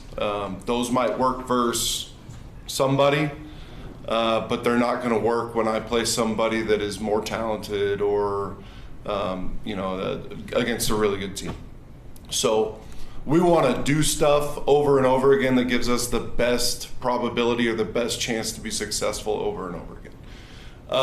So, hey, nice throw, but you threw it to the wrong guy. Hey, that was great, but you forgot to do this, and when we play somebody else, that's going to be a 2-yard loss, and we're going to be off the field. So that comes up a lot, and there are some, but coach, look what I did, and I said, I won't tell you what I say to them, but it's not always nice. I don't really care. So there's that piece of it, but they know, and they're getting there. I kind of went off on a tangent and just started talking. I don't even remember what the question was, but that was what first came to my mind from what you asked. It worked. Being very honest. Last one. How does this quarterback room stack up their dynamic against other rooms that you've been a part of and you've coached in? It's really good. I mean, I've never had two that I was like, dude, this is that. I mean, they're very, very good. Those two, they are different. They're playmakers. They're going to do some stuff that makes me look like a really smart guy. They're going to do some stuff that is going to frustrate me, and that my job is to minimize that. It's like, I think I probably used the analogy in here before, but they're kind of wild Mustangs, and I don't want to make them, a horse at a carnival. Like, they need to be Mustangs, but I gotta let's bring the fences in a little bit. So that's what my job is. And I wouldn't say that to you if they hadn't proven that they could play. But in terms of rooms, I don't think I've ever had two guys like them that dynamic. Thank you, Coach. All right, there you go. Reminder, if you're looking for Utah football sound at any point throughout Camp Scally, ESPN700sports.com is where you go. All right, we'll catch a break. Coming up next, it'll be good to have Smitty in studio today.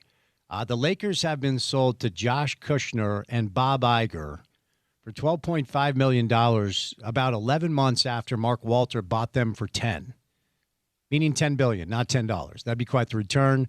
We'll do some NBA with Smitty coming up on the other side right here on ESPN 700.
All right, Mark Walter bought the LA Lakers 10 months ago for $10 billion. Mark Walter sold the Lakers today to Josh Kushner and Bob Iger for $12.5 million. The Wall Street Journal is reporting that Mark Walter and his company are under investigation by the feds for $16 billion in private credit deals. They were channeled through a third party and then landed in insurance companies that he owns. Bloomberg is reporting Mark Walter is trying to raise money from investors to pay off these loans that he is in debt for. Mark Walter was in Washington, D.C. at the White House giving Donald Trump a Dodgers World Series championship ring 3 weeks ago. And now Mark Walter has sold the Lakers to Donald Trump's son-in-law's brother. I don't exactly know what's going on, Richard Smith. All I know is that this doesn't exactly smell right on the surface. Spence, this is just another version of Days of Our Lives, and we'll return after this commercial message for more. Hey, look, I don't know what Mark Walter's responsibility is to shareholders, minority owners. He bought a business, the Lakers, reportedly paid $10 billion for them. Less than 18 months later, he turns it around for a 25% profit. If the reporting is accurate, at $12.5 billion. If that's true, I don't know who else he has to answer to say, hey, your fiduciary responsibility to our group financially is if you can get some kind of X number return on investment in X period of time, then that's the responsibility, that you have to other people who are part of your group. I don't know what any of that layout is. Also, the stuff you're just reporting from Bloomberg about other issues he has with other companies, and if he's, if it's being the SEC is looking into it for, the neighborhood of $16 billion worth of tax fraud or something. Whatever that may be, maybe this is something where he said, "Hey, I just got to do this because I need that money to take care of some other issue I have in some other businesses," and it's just the big boy financial world and all that. I don't know. We do know that in this period of time that he's owned the Lakers along with the Dodgers, that a number of the people from the Dodgers have been working with the Lakers front office and have been hiring some people, to kind of work between those two entities to try and share ideas and thoughts about how to, get, back on the top of the ladder where the Lakers are used to being in the NBA spectrum and certainly where the Dodgers are right now in Major League Baseball. So a lot of it's interesting, the timing of it, right? The fact that they say that this whole thing came together in like 72 hours, from the initial phone call to the final decision making is interesting. And it sounds like, there may be other stuff and behind closed doors we're not aware of and involving the Kushners and all the way up to the White House at the top levels of government. Who knows, Spence? So another layer here is Joshua Kushner and his fund he's a Harvard MBA, and he started a fund and recently started so his fund is Thrive Capital Fund. Mm-hmm. Josh Kushner recently started Thrive Eternal Fund. It is a side fund to his main fund for sports and entertainment endeavors. And recently, Josh Kushner and Thrive Eternal Fund tried to buy 20% of the FIFA World Cup. Okay, so they were the private equity company that Infantino, the president of FIFA, was talking to about buying 20% of the company. And of course, we know that Donald Trump and Infantino were in conversation during the World Cup to get the red card from Flo Balogun rescinded. And there are a lot of conversations about Trump being in business with Gianni Infantino. And a lot of people drawing the line between Trump and John Kushner, Jared's brother, to kind of broker that deal between Thrive Eternal and the FIFA World Cup to buy 20% of the World Cup. Now, when this deal became public, UEFA, every federation across the landscape of the world got in the way. said, we will not do, you cannot have the World Cup in Europe. You cannot have the World Cup here. Like, this is not allowed because it is essentially not, I mean, it's essentially not even legal. You're not allowed to do this. You're not supposed to be able to sell 20% of a World Cup federation that does not belong to you. You're the steward of the World Cup. So this was a clear cash grab that was done in backroom dealings that simply was found to be illegal and not allowed, with corruption all over the place. So Josh Kushner tried to buy 20% of the World Cup in bed with Gianni Infantino, who, of course, was talking to Trump about the red card during the whole World Cup thing.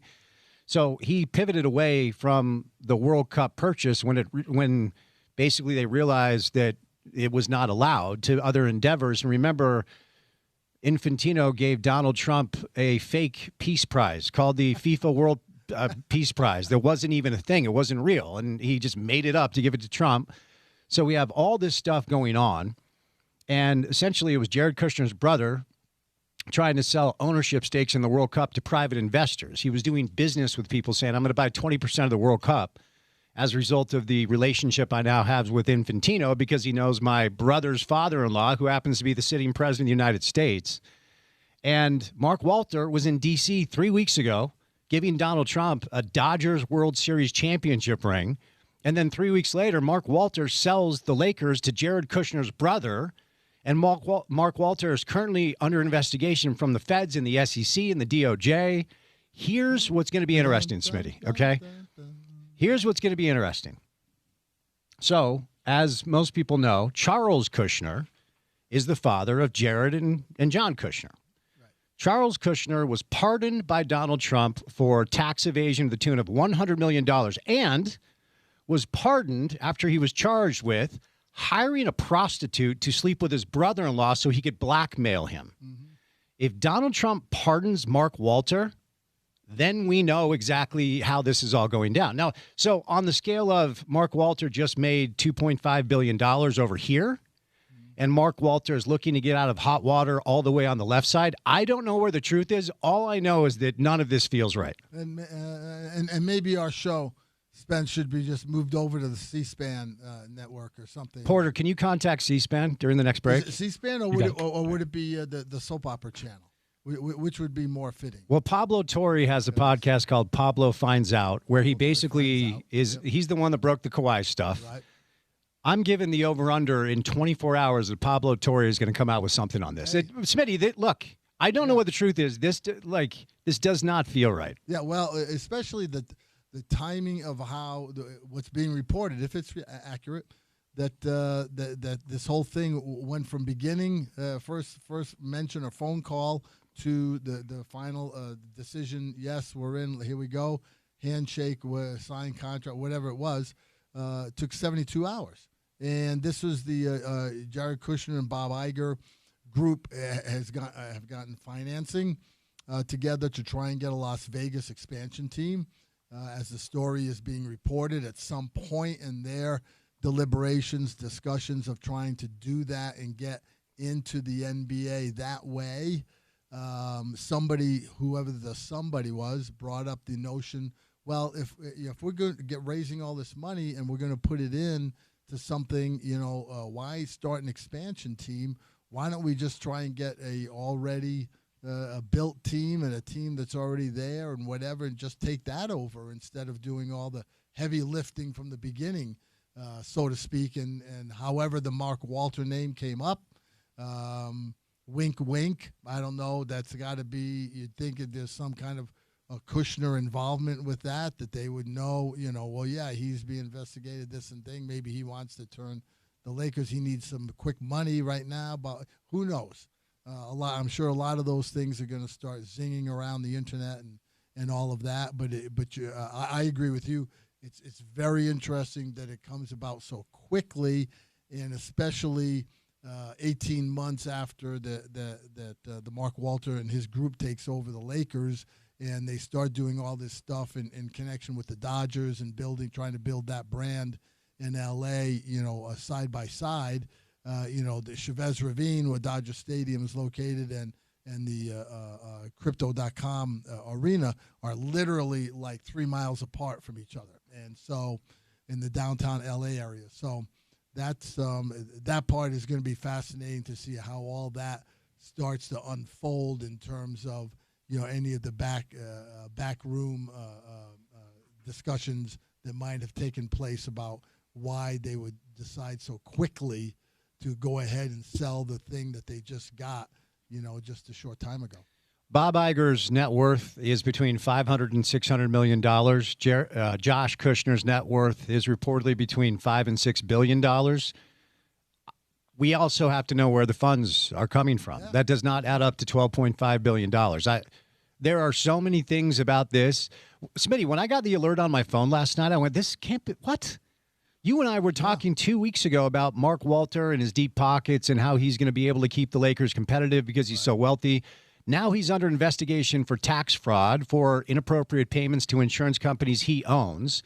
That's according to the Wall Street Journal, and Bloomberg is reporting he's trying to raise money to basically pay these off so the SEC gets off his back. Right. Yep. It's wild how quickly these things can turn. Yeah, well, the world of high finance, Spence, which I will admittedly know very little about, they, these things can go quickly. And as we've seen in other entities, in other walks of life, people who say they have a lot of money, like your boy from Stanford who started the crypto thing, and now is in jail. And now is what was his Sam? name? No, Sam. Yeah, Sam Bankman-Fried. Yes. And so how is he my boy? Just out of curiosity. I got to throw all that stuff on your lap. All right. But I read the book about him. And it was fascinating how he got, if you remember at one time, he got all these celebrities and all in the sports world and the entertainment world to go in on his thing, his crypto thing, and Shaquille O'Neal, Steph Curry, all these. Larry David did Tom Brady, the famous commercial during the Super Bowl that year about it, and he had everybody rolling, and then literally 6 months later, boom, it is gone. It has disappeared. It is nothing, and he's in prison for defaulting everybody. I mean, that kind of stuff in the high finance world, you never see money. You just see numbers on a piece of paper, and they start floating around, and this kind of stuff, especially in this realm, it's going to be fascinating to see, how this plays out in terms of these. This thing, taking over. It's, I think what you're alluding to may be correct. It may be just the tip of the iceberg in terms of what has prompted this to happen in such quick time. So as we continue the conversation about it being a rough day for certain NBA owners, Matt Ishbia, there we go. Phoenix Suns. Okay. So now what's come out over the past 24 hours is Matt Ishbia is the CEO of a company called UWM. It is the largest mortgage lender in America. And now what's being alleged is Matt Ishbia manipulated some dividends that he was able to take out of the company himself in order to have enough money to purchase the Phoenix Suns. And when he realized that he essentially had falsified these funds, his company, UWM, made a $27.5 billion bet that interest rates would go down. They did not. The bet failed. So his company essentially signed an emergency rescue with the Distressed Situations Desk at Oaktree for a $603 million buyout because they had lost their bet. Now, Hunterbrook Media, who has investigated this, revealed that UWM marketed itself as an independent firm, and these independent mortgage lenders were sending all of their business directly to UWM, thinking they were going to then go do their business in the market. They just obtained a voicemail from Matt Ishbia that said the following. We bleeping took those bleepers down. Bleep them. And we're going to keep bleeping, sticking it to them forever. What is Adam Silver doing? Like how well, first of all, and we haven't even talked about Tom Dundon. These new owners for pro basketball are a horrible look for the league. Sure. Yeah, well, Matt Ishbia, is in the mortgage business. His main rival is Dan Gilbert, who's also in the mortgage business. They're both from the Detroit area, and they both built these companies, separate companies that compete against each other in the mortgage world. Dan Gilbert, of course, is the owner of the Cleveland Cavaliers, and they've made no bones about the fact that they don't like each other, and that it's hard for them to be in the governors' meetings when the NBA owners meet, which is several times a year. They just met in the summertime last month in Las Vegas during the summer league. They'll meet again in September before the season starts. Those guys have a hard time literally being in the room with each other because of things they've said or done, or how each blames the other one or points fingers about how they run their business. I was just in Phoenix this past weekend. We were down there. We walked by the Phoenix Suns Arena, which now has another new name, which is now the Mortgage Matchup Center, and we saw that was that's on there. We talk about the Delta Center and the iterations we've had, names and people around here go, why can't we just have a name that we all know and recognize and what have you? Well, the Phoenix Arena started out as America West Arena, then it went to U.S. Airways Center, then it was Talking Stick Resort Arena, then it was Phoenix Suns Arena, then it was Footprint Center, then it was PHX Arena, and now it's Mortgage Matchup Center. So they've had a different name every other Tuesday since they opened down in Phoenix. But the newest one is because of Matt Ishbia and his mortgage company. And, he made a big splash. We all know when he first came in the league, the first 2 weeks, he did the deal for Kevin Durant, put all this money out there, backed himself into a corner, and, made it tough, and it didn't work. And then he started backpedaling, and then he hired Brian Gregory as his general manager, who's a good guy. And Brian's kind of settled some things there a little bit. They had a better than expected season this past year. But Matt Ishbia, who came up through, went to Michigan State and worked as a, on the staff or at least as a student for the Michigan State men's basketball program. He now is starting to get back into the finger pointing or the stuff that his competitive zeal is sometimes hard to hold back, because he's so concerned about having the upper hand on the next guy, and whenever anybody challenges him, he's kind of got a little bit of a Napoleon syndrome in him, that he's just starts going back at you. And and now you got, as you mentioned, the Tom Dundon thing in Portland. Everybody says he's trying to angle himself to try and figure out a way how to get out of Portland and move that team out of there, which would be very difficult to do, I think, with the league, with Adam Silver. But you're right. All these things now are just kind of boom, boom, boom. And who's it happening with? It's happening with all these new high-tech guys and guys who are in high finance. It's not a mom-and-pop business anymore, Spence, as we know. That went away a long, long time ago, and now it's all these big money tech bros who are getting involved in the NBA. So this report from Hunter Brook Media goes on, where the company UWM, which again Matt Ishbia is the CEO, paid out roughly $3 billion in dividends and distributions since 2021, and over 80% of the $3 billion went directly to the Ishbia family. And the dividend ran on borrowed money. UWM secured credit lines went from zero into September to $3 billion by June. How did he do this? The board of directors for UWM is Matt Ishbia, Matt Ishbia's brother, Matt Ishbia's father, and wait for it, Isaiah Thomas. There we go. That Isaiah Thomas. Yeah. Yeah. So essentially, he has defrauded his investors to the tune of billions of dollars that he took out to buy the Phoenix Suns. I just don't understand. And then there's the Ballmer stuff with Kawhi. This leads back to the commissioner, Smitty. I mean, doesn't it? And look, there's got to be a vote with the board of governors, and other owners have to have to give the thumbs up as well. This just can, and look, the reason why I'm talking about this in this manner is it honestly makes me concerned about what the future of the sport is going to look like for the consumer. Because to your point, you no longer have the Millers who are stewards of the Jazz for 30, 40 years. And look, Ryan's a Jazz fan, local guy, right? So there's that for Jazz fans. But whether it's Ishbia with the Suns or Tom Dundon with the Blazers and now this chaos with the Lakers, like Bob Iger's an LA guy, and he was the former chairman of Disney, but Kushner's an East Coast kid. He's not an LA guy. Right.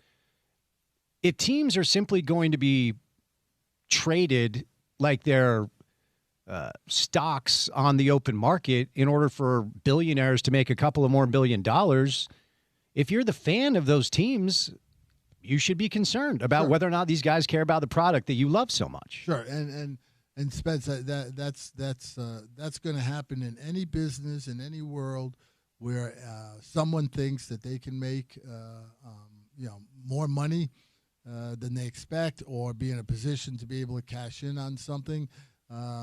Somebody comes, you have a house, you lived in a house in your neighborhood for a long time, and all of a sudden somebody comes from California and says, I'll give you 3 times as much you paid for your house, for your house today. And you go, wow, that's, and you decide to sell because it's a lot of money to you and your family, whoever.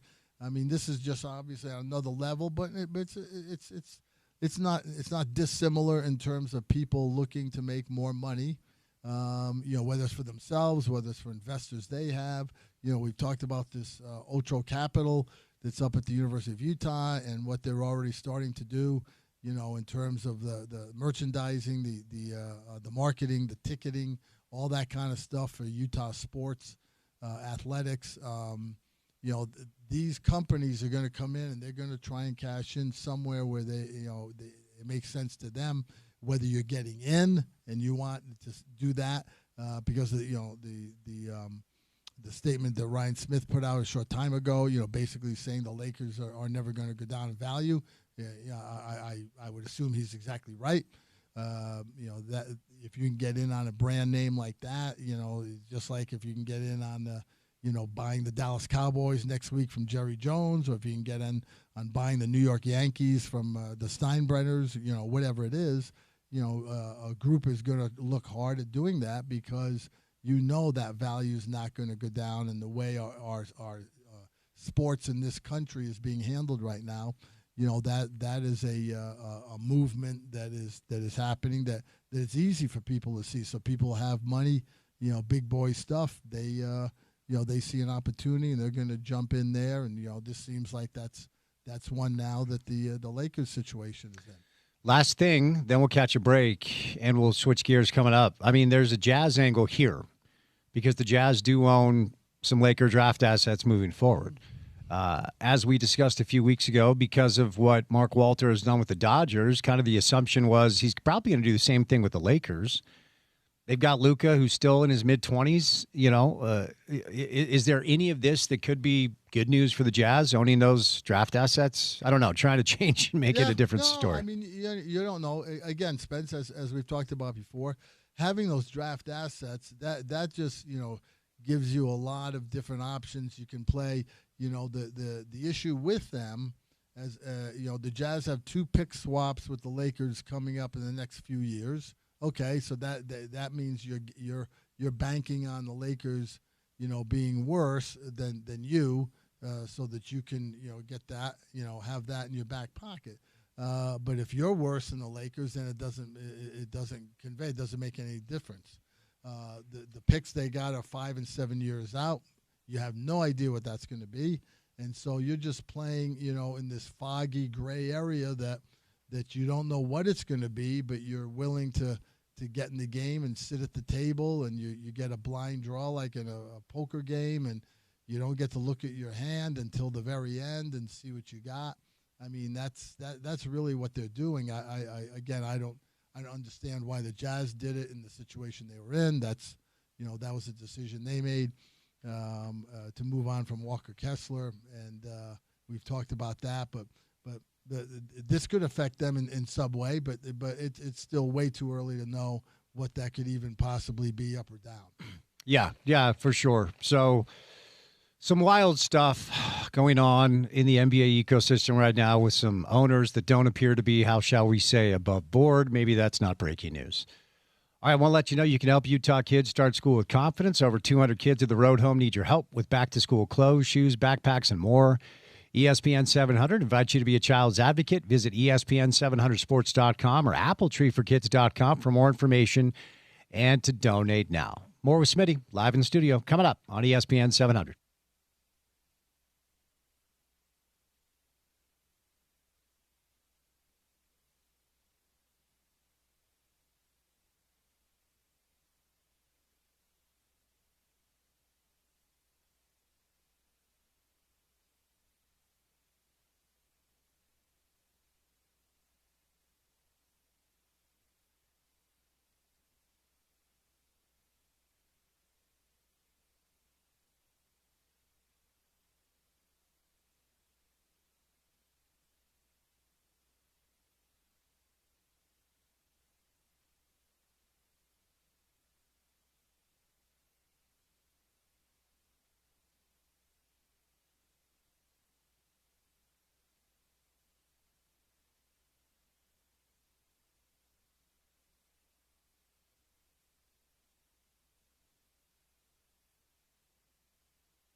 All right, I promised to put my investigative reporter hat aside for this segment. We covered it last segment. There's just some weird things going on in the NBA. Josh Kushner, a brother of Jared Kushner, son-in-law of Donald Trump, and Bob Iger, former chairman of Disney, have purchased the LA Lakers for $12.5 billion from Mark Walter, who bought them a year ago for $10 billion. It is the most expensive transaction in the history of pro sports. Josh Kushner and his private equity fund tried to buy 20% of FIFA not too long ago. That did not go through. But anyway, we will move on, Smitty, unless you have anything else you'd like to add to that conversation. Okay. Well, the 20% you mentioned trying to buy FIFA, that was, I think that was valued at $4.2 billion, right?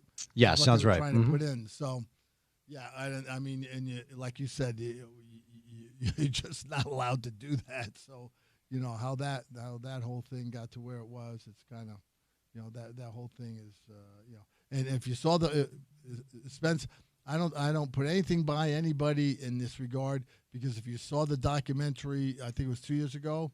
I don't know if it was Netflix or Apple who did it, on FIFA and on how they got the meetings in Switzerland and how they got the guy and all that stuff. And you look at that and you know that these are just big boys playing with their big toys, and they don't think the rules apply to them sometimes. And that's you know, that's a lot of the stuff that we never hear about. Well, the problem is sometimes the rules don't apply to them when, you know, there's just this corruption that exists even with the people that are supposed to provide the regulations. I mean, what are you going to do, you know? But anyway. Yeah.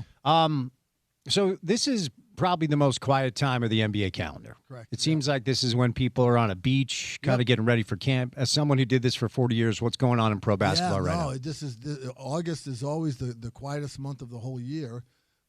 For NBA people, because they're so involved in everything in September, getting all your ducks lined up for training camp that usually starts toward the end of September, obviously, and then the preseason in early October, and then the season starts middle of October and goes through the middle of April, and then you have the playoffs, and then you have you know, the draft in June, and then you have free agency in early July, and the summer leagues and all that stuff. So it's obviously a year-round business, but August is the one time, if you think about it just from a practical and logistical standpoint, is when all the people involved in the teams, the front offices, the owners, the coaches, all those people who are involved year-round, this is the one time they can do something to exhale or get away from the business and spend time with their families, and especially those who have young kids who are going to school in whatever capacity you serve in on a team level. This is the one time that you can spend some time with your family before the kids go back to school, or before after Labor Day, that your job starts to ramp back up again. So it's a kind of an unwritten rule in the NBA that August is the quiet time. You're not going to find anybody around. Everybody's going to be on vacation. They're not going to be in the office. They're going to be somewhere else, and everybody respects that. And so to have something like this, you know, come up a little news item in the middle of August for us to chew on and keep that news cycle going is interesting. And, you know, and then you have things like, you know, the news today that Russell Westbrook has announced his retirement, and after 18 years and in the NBA. So you got little news items like that kind of keep your NBA taste buds going until you get back into it after Labor Day. I do find the Westbrook news interesting. I'm going to tell you why. During like the peak of Russell Westbrook's career, I always found it fascinating to listen to the discourse around who he was as a player. And I used to say, Porter probably remembers this, you know, 5-6 years ago, it's going to be interesting to see how he's debated when he's done. Because you can't, like Earl Watson. You remember Earl Watson, obviously. He played for the Jazz, UCLA guy. Bill and I, when we did our old radio show together, Earl Watson joined us once a week. And it was after a summer break, and Russ was still at UCLA. And Earl came in studio, and he said, I was just at those famous UCLA runs, right? Yep. All those UCLA guys. He said, I was just at the UCLA runs, and they got a kid. I've never seen anything like it. Like, I've never seen anything like this kid and his athleticism. And I'm like, okay, his name is Russell Westbrook. He's a freshman at UCLA. And I think who was Russ's coach? Was it Ben Howland. Ben Howland? Yeah. And Earl said, I pulled Ben Howland aside. I said, Russell Westbrook's your best player, and he's your best player right now. It's undeniable that he was a force of nature. He was an MVP, average triple-double, all the numbers are there. But it's also, in my opinion, undeniable that I don't know that he ever fully impacted winning. Mm-hmm. And, I mean, snapshot moments. Jazz fans remember the Ricky Rubio, Russell Westbrook OKC series when Donovan kind of became Donovan. Westbrook came out and said, okay, that ish is over now. And Rubio still pretty much outplayed him, and the Jazz won that series where Joe Ingles was like locking down Paul George. It was like the wildest thing. He will be a Hall of Famer. He's going to go into the Basketball Hall of Fame as a former MVP and a guy that has gaudy numbers. But now that we can look back on Russell Westbrook as an NBA player, what should we remember? Well, he was a terrific player. I always liked him. I understand the debate about driving winning. I don't think that's accurate myself. He was not, let's say, the best decision maker on the fly. Was probably the one chink in his armor, because he could get wild, and that would be his way of addressing it at that moment was to just take the ball and attack the basket and make something happen himself. And sometimes it was a good decision, sometimes it wasn't. Sometimes he took bad shots. Okay. But the year in 16-17, when he won the MVP, he averaged a triple-double. He had a triple-double, Spence, in 42 games. So that was, we talk about somebody gets a triple-double and they're celebrated, whatever. He was doing it every other game the entire season on a team that was winning and was competitive and had chances. His team, he played in the finals early in his career. With Kevin Durant and James Harden in OKC, and they lost to the LeBron James, Dwayne Wade, Chris Bosh team in Miami, and they could have won several championships in my opinion if they'd been able to keep that group together. They weren't, because money enters into it, as it always seems to do. He was the last one of that triumvirate there in OKC to leave after Harden and after Durant. And, he's a loyal guy, and he's a hardworking guy, a little stubborn guy, okay? Sometimes in games, a little stubborn with even his teammates, because he feels like, I can get this done. I just need you to step out of the way. Okay, maybe that's not the best way to play sometimes, but his heart was always in the right place. He was the Defensive Player of the Year in the Pac-10 when he was at UCLA his sophomore year, and he came out in the draft that year, and he was taken number 4, by Seattle, and they became OKC literally like a week later. Yeah. Mm-hmm. And then number 5, the next guy picking the draft was his teammate Kevin Love at UCLA, and they had that trade with Memphis and Minnesota for O.J. Mayo. From USC that year, so he came in the league, at the same time with Kevin Love, and I just think he had a great impact on the energy of games, the way he played. Sometimes you didn't agree with the way he was playing, but you couldn't deny that he was always energized in the game. He was always trying to do some things. Maybe didn't make the best decisions at times, but was always trying and always giving, 100% effort every time he was on the floor trying to compete, and that's what you had to admire about him. 4th most points scored in league history for players that never won a championship. Carl's first, of course. James Harden second. Carmelo third. Russell Westbrook is 4th. 5th in NBA history in career assists behind Stock, Chris Paul, Jason Kidd, and LeBron. 14th all-time in points scored. And as you referenced, averaged a triple-double in that season where he won MVP. No players had more triple-doubles in the history of the league for now. Westbrook with 209, Jokic at 198. He'll break it this year. Yep. 31 points, 11 rebounds, 10 assists that year. He won MVP. Career points, 21, 7 boards, 8 assists per game. I mean, the numbers are staggering. Here's the other thing that I always appreciated about him.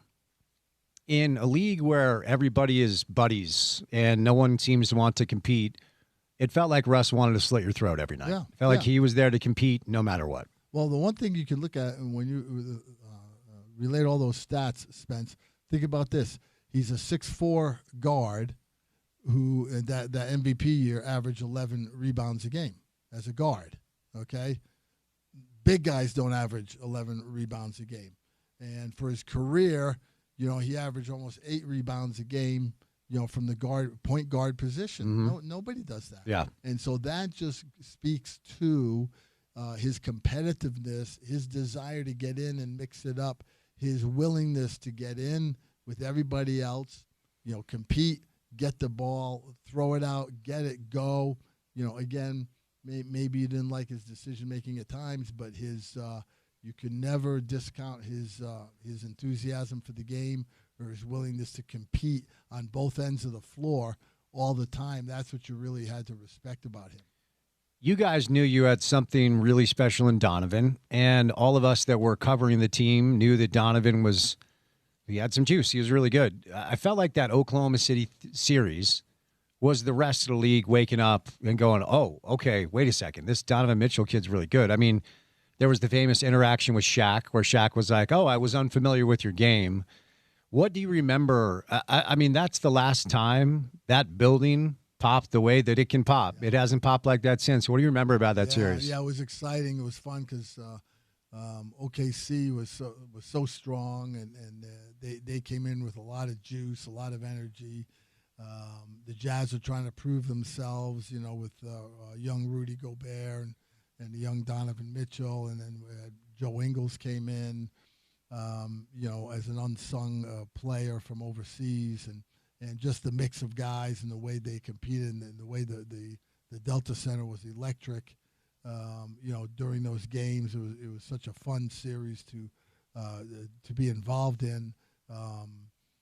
What I remember was just Donovan having the confidence that he had in playing against a team like OKC and feeling like I can do this, and not in an isolated or braggadocio manner, but just in terms of I've got the skill, I've got the ability, and I can go out and show everybody that I can help this team to have success, and which started his long run.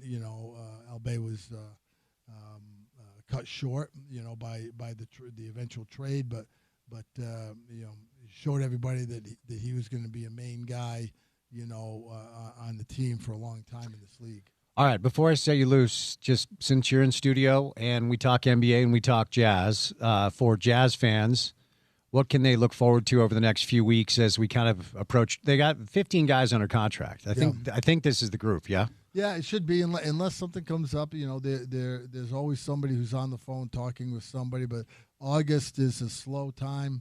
I don't think anything will get done roster-wise. I don't think you'll see any shakeups of any sort. You may have some stuff that comes down in September, a week or two before training camp, but it looks like they're satisfied with where they're at, with this situation, and that they're gonna lean heavily on the Peterson kid going into training camp and giving him a lot of stuff that he can absorb as much as he can take to get ready for the regular season, where I think they're gonna expect a lot of big things from him right out of the gate. NBA Cup, Jazz have landed in the West Group A. I was going to mention that. I read a thing earlier today. Yeah. They're announcing the NBA Cup in the second week of August. I know, Spence, I'm sorry. I don't think many fans care about the NBA Cup in the middle of the NBA Cup. And now they're announcing the schedule in early August. I don't get, okay, I'm not sure. Probably because it's the slow news time. So, okay, we got to announce something or whatever. I don't know. Denver, Houston, Phoenix, Dallas, Jazz. There's your NBA Cup West Group A. I will be losing sleep at night wondering how that's all going to play out. I know you will. You around, or you taking off for any more trips anytime soon? No, we're good. We're going to go back east later this month. We always go on our U.S. Open trip back to New York and stuff. So we'll be doing that. But otherwise, we're here because we're riveted for the start of Utah football. It's only, how many days? 22 days away. 22 days. 3 weeks, baby. We've been counting down since 99, and all of a sudden we're at 22 in the blink of an eye. 8.5 wins over under Utah football. Ooh, wow. Got you there. Yeah, because you know what? You know what I think nobody's talking about? You look at that November schedule. I think that's a tough schedule because you got a tough game at home with BYU, and then you have 2 road games to finish out, which are going to be tough in November. I don't know. That's going to be a tough call. All right, Smitty. Well, look, thanks for the time. Sorry we went all investigative journalism on you today, but good stuff as always, okay? Hey, man. Thanks, Spence. All right, the great Richard Smith. What do you know? It's time to start thinking about football, and we're only a few weeks away from the best time of the year. Now's the time to prep your field. Make sure you're using IFA Step 3 for the weeks ahead when the weather is still hot, but as the dog days of summer give way to fall, it is time to start thinking about Step 4, our fall and winter lawn fertilizer. Either way, you can find more by visiting ifa.coop online. 3 hours down, 1 hour to go. Final hour of the program is next on ESPN 700.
All right, wrapping up the program for a Wednesday afternoon, kind of a quiet time on the sporting calendar. RSL is back in action on Saturday against Minnesota. So MLS Cup, or I should say MLS play after the Leagues Cup action is behind us.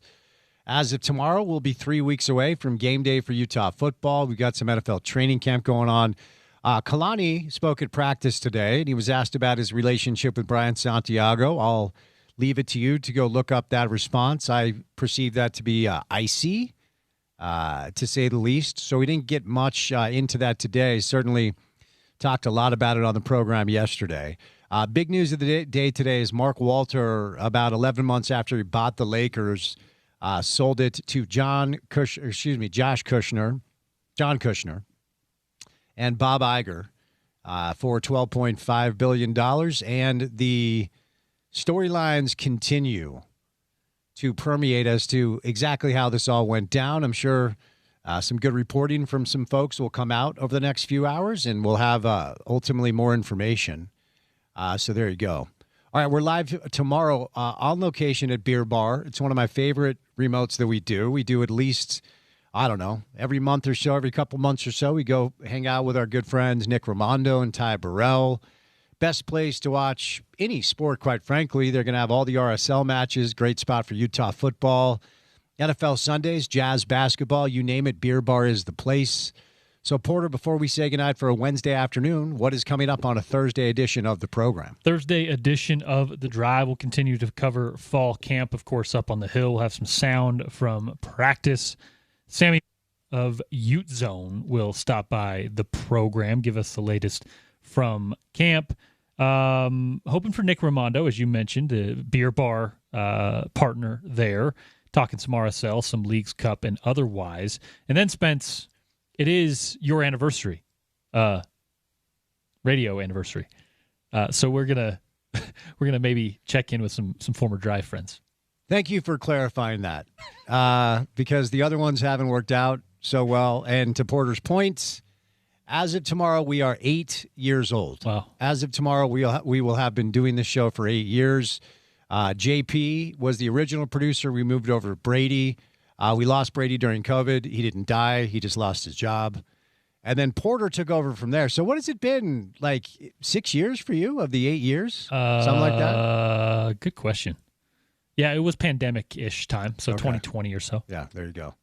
So about 6 years. So we will be celebrating our 8th birthday tomorrow on this program, and no plans to go anywhere anytime soon.